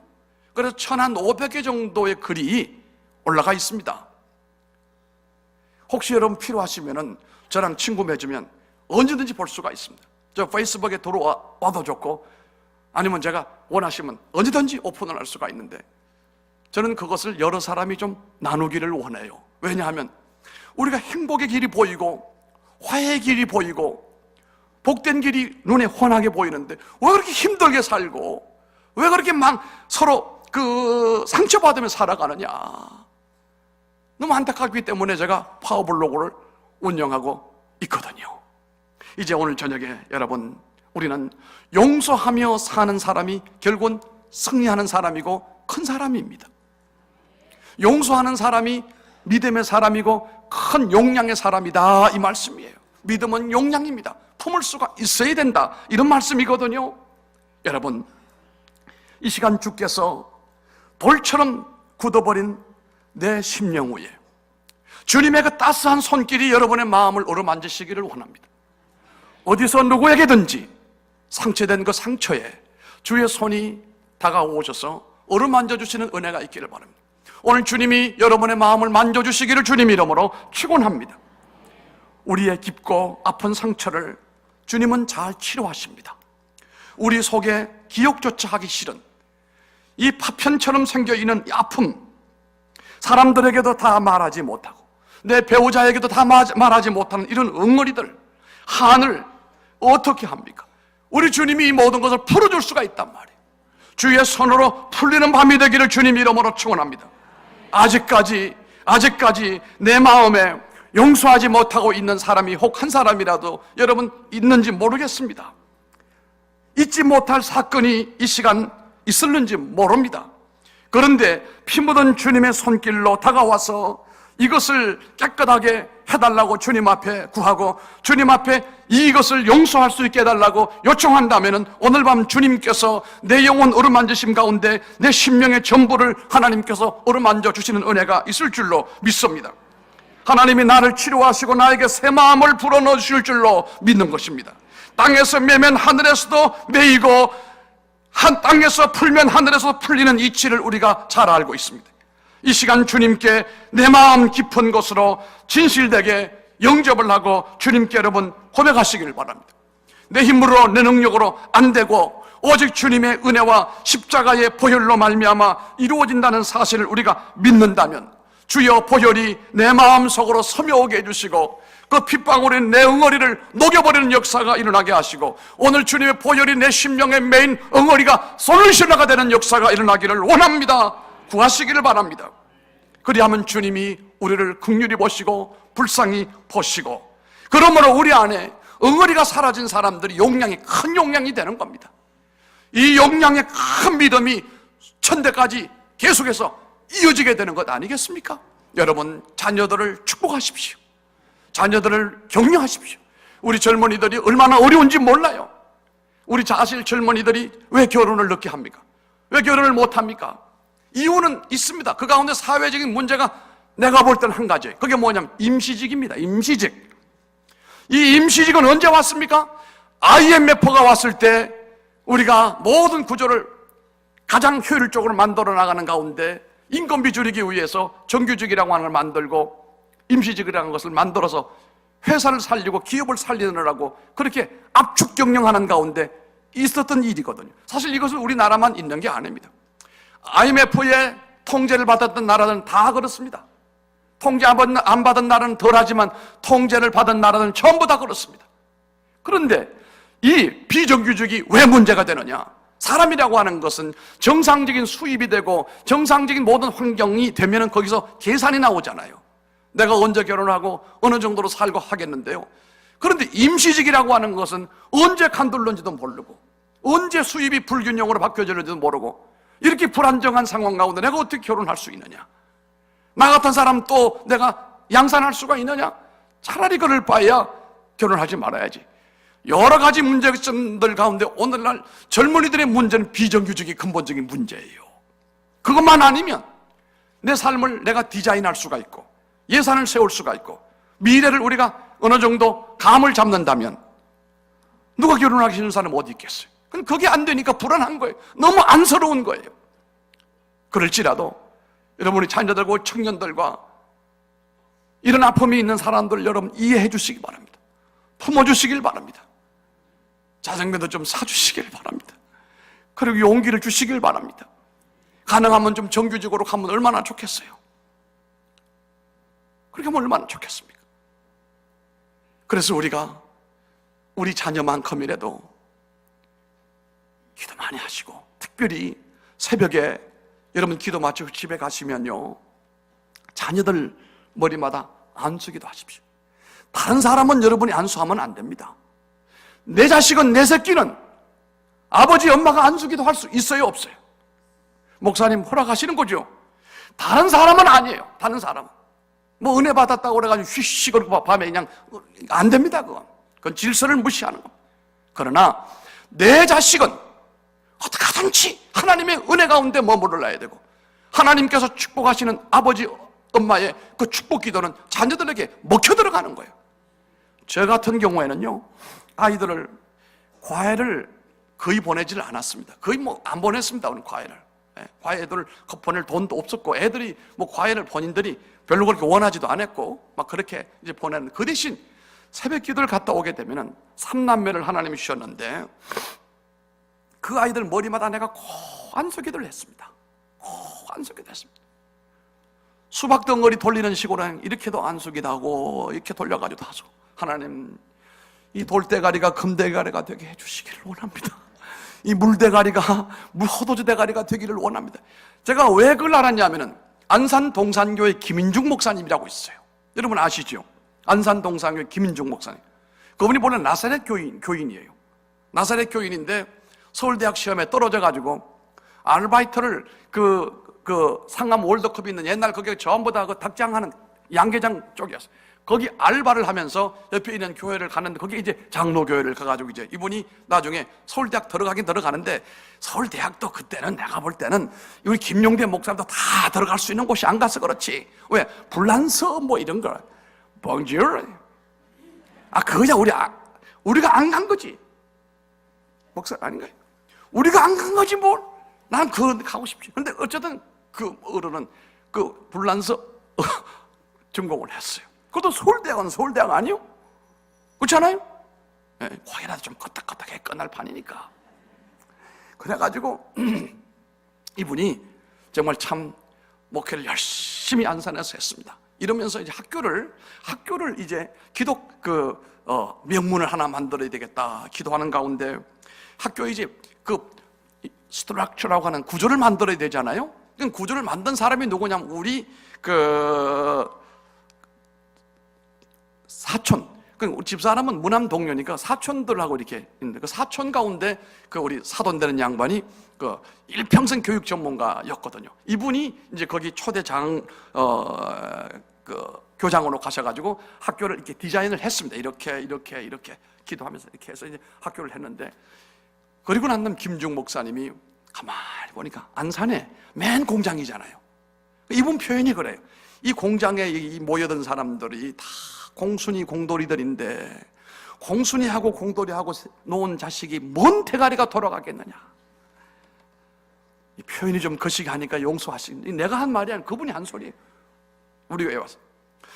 이 공돌이 공순이 자식들이 돌대가리인 건 분명한데, 하나님은 돌대가리도 금대가리를 만들 수 있다는 사실을 자기는 믿는다 이거예요.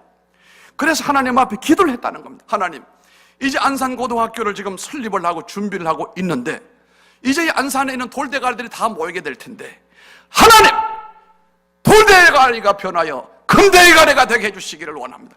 대놓고 이렇게 했다는 거예요. 대놓고 하나님, 돌대가리가 금대가리가 기도를 했다.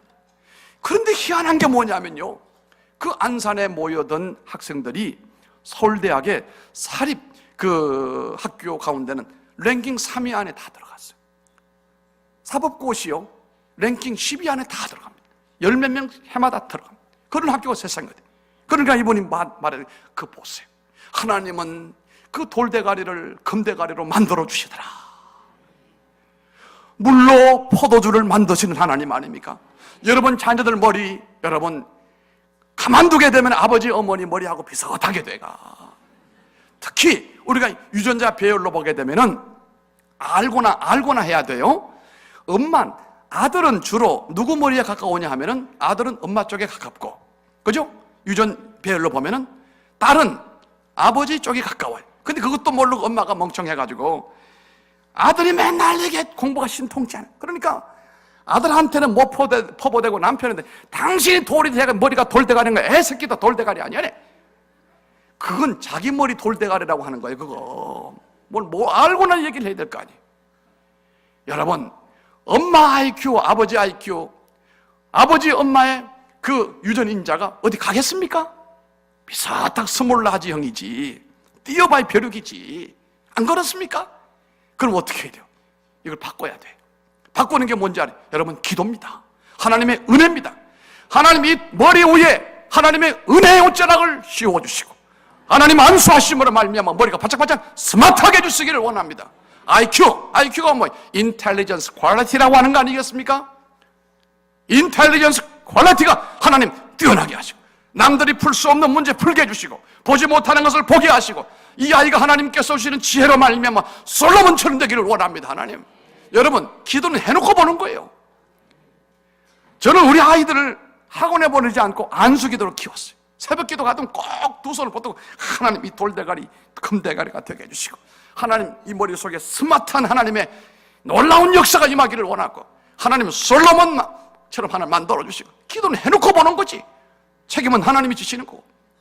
그랬더니 별로 그렇게 둔한 아이들은 아니었어요. 그렇다고 무슨 엄청나게 뛰어난 아이도 아니요. 세상 살아가고 하나님 섬기고 믿음으로 살아가는 데는 됐죠. 오케이, 전혀 문제 없을 정도예요. 저는 자신 있게 우리 아이들을 기도로 키웠고 새벽마다 안수기도 했다. 그랬더니 우리 막내가 그 머리가 터져가지고 3억 8천만 원 병원비가 나올 정도로 완전히 깨져가지고 죽는다고 하는 아이인데 내가 마침내 아이를 병원에 입원시키고 한 일주일 만에 비행기를 타고 오면서 그게 번뜩 떠올랐어요. 번개가 지나가는 것처럼. 네가 새벽마다 네 아들 머리 위에 손은 얹지 않았느냐? 아이고 하나님 감사.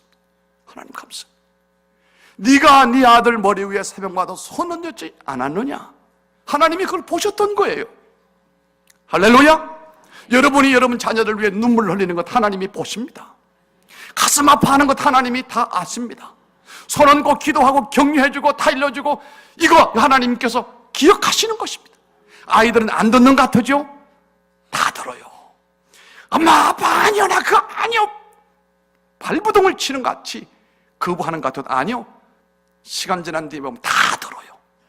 그러므로 아버지 어머니들은 아이들에게 낙심하지 말고 자꾸 희망의 말을 하고 격려의 말을 하고 소망의 말을 하고 용기를 밀어주세요.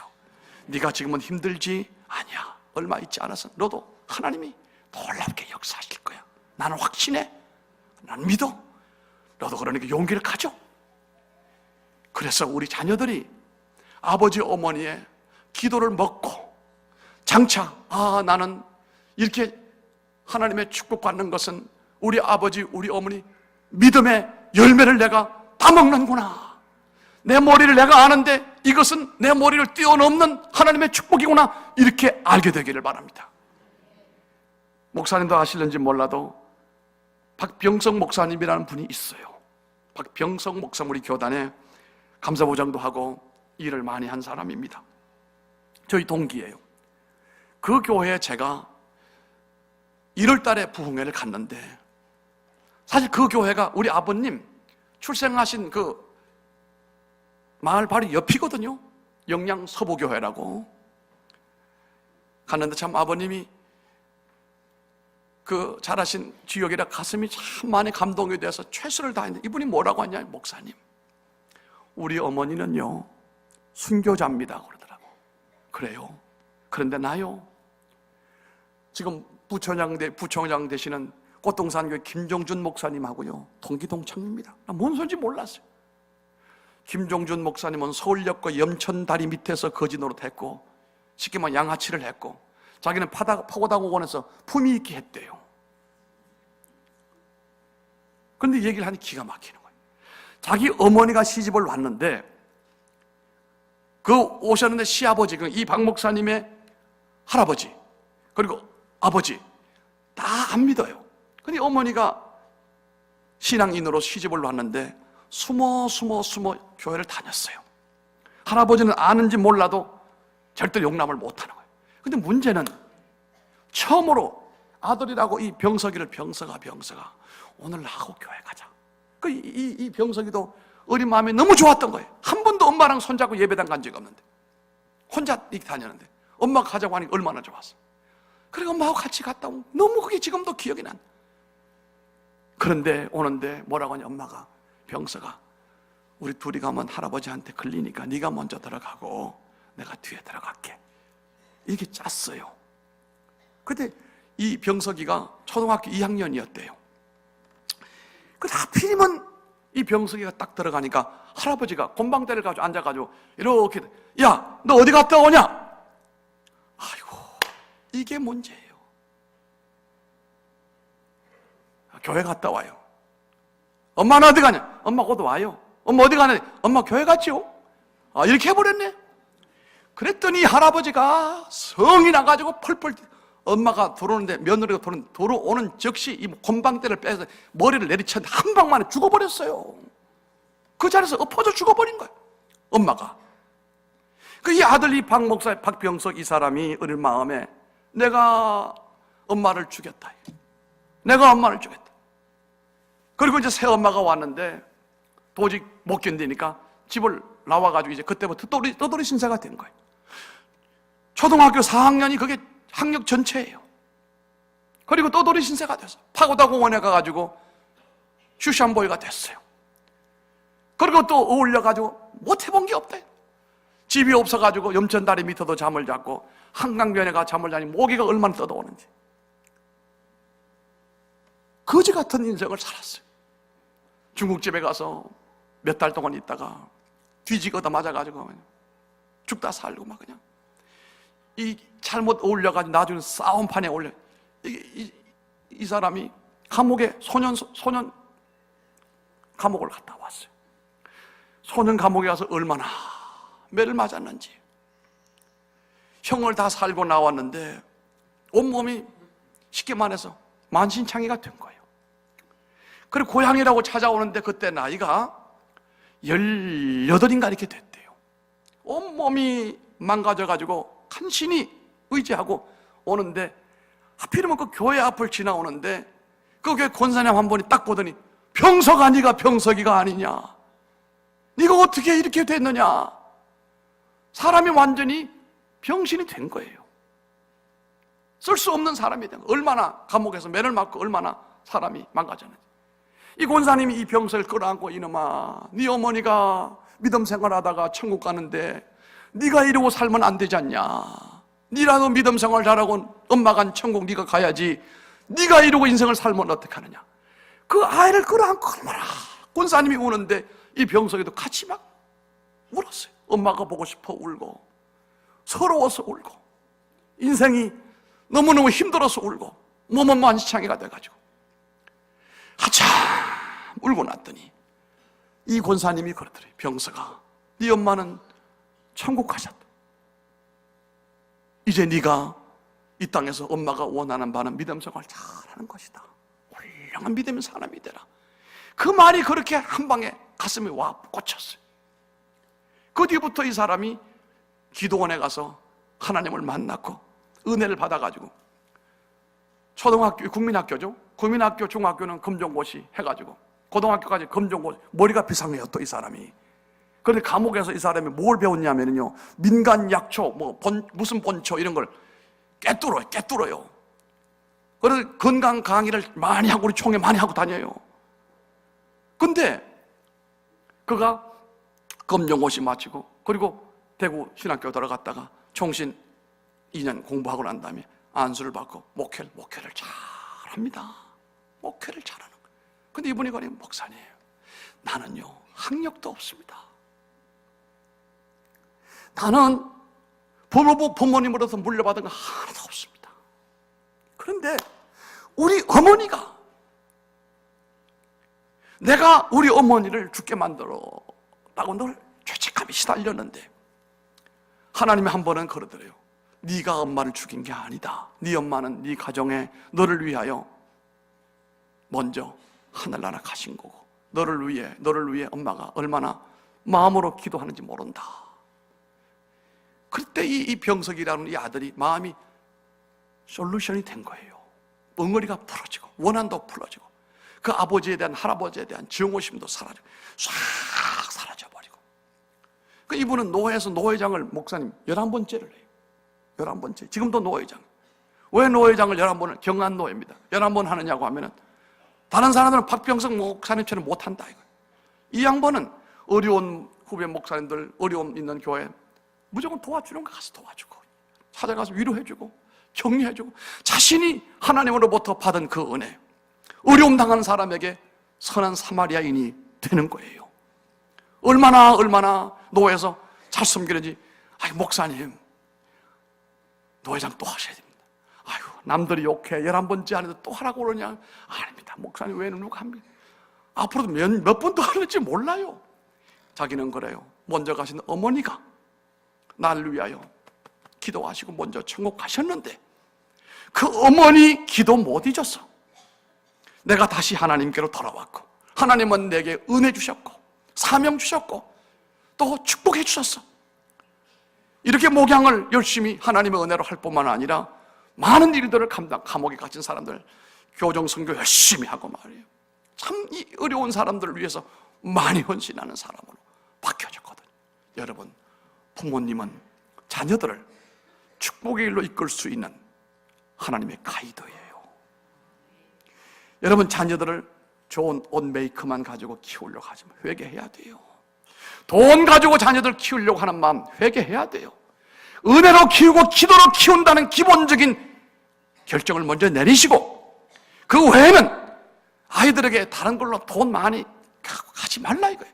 저희는 아이들 키울 때요, 누가 입다가 남는 것 딱 세탁해가 주면 맞으면 그거 입고 또 그것도 세탁해가지고 다 교인들 나눠주고, 메이커가 무슨 메이커예요. 입으면 되는 거지. 깨끗하게 입으면 되는 거지. 진짜 좋은 옷은 나중에 입으면 되는 거예요. 어릴 때 그냥 입으면 되는 거죠. 신발 그냥 신으면 되는 거죠. 그거보다는 마음이 든든하게 마음에 부유한 아이를 만들라 이거예요. 너는 하나님의 자녀다. 너는 축복의 사람이다. 너는 큰일 사람이다. 너는 째째하게 살지 말아라. 큰 기둥이 되라. 큰 일꾼이 되라. 큰 축복의 사람이 되라. 여기에 연연하지 말아라. 이런 건 아무것도 아니다. 하나님이 앞으로 너를 축복하시고 높일 때 얼마나 역사하실는지 상상을 못한다. 너는 대단한 사람이야. 너는 특별한 사람이야.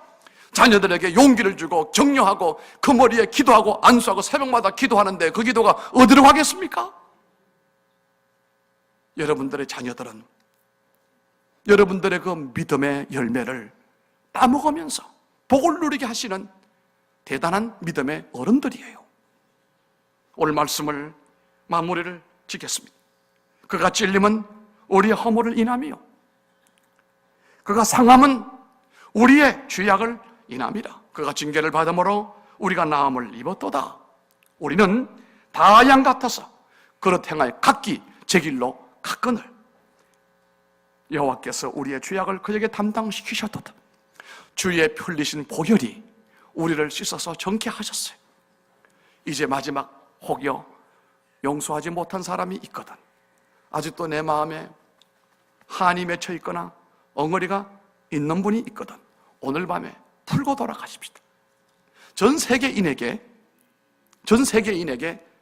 없이 우리 한국 사람에게만 있는 정신적인 병이 뭔지 알아요? 한이에요.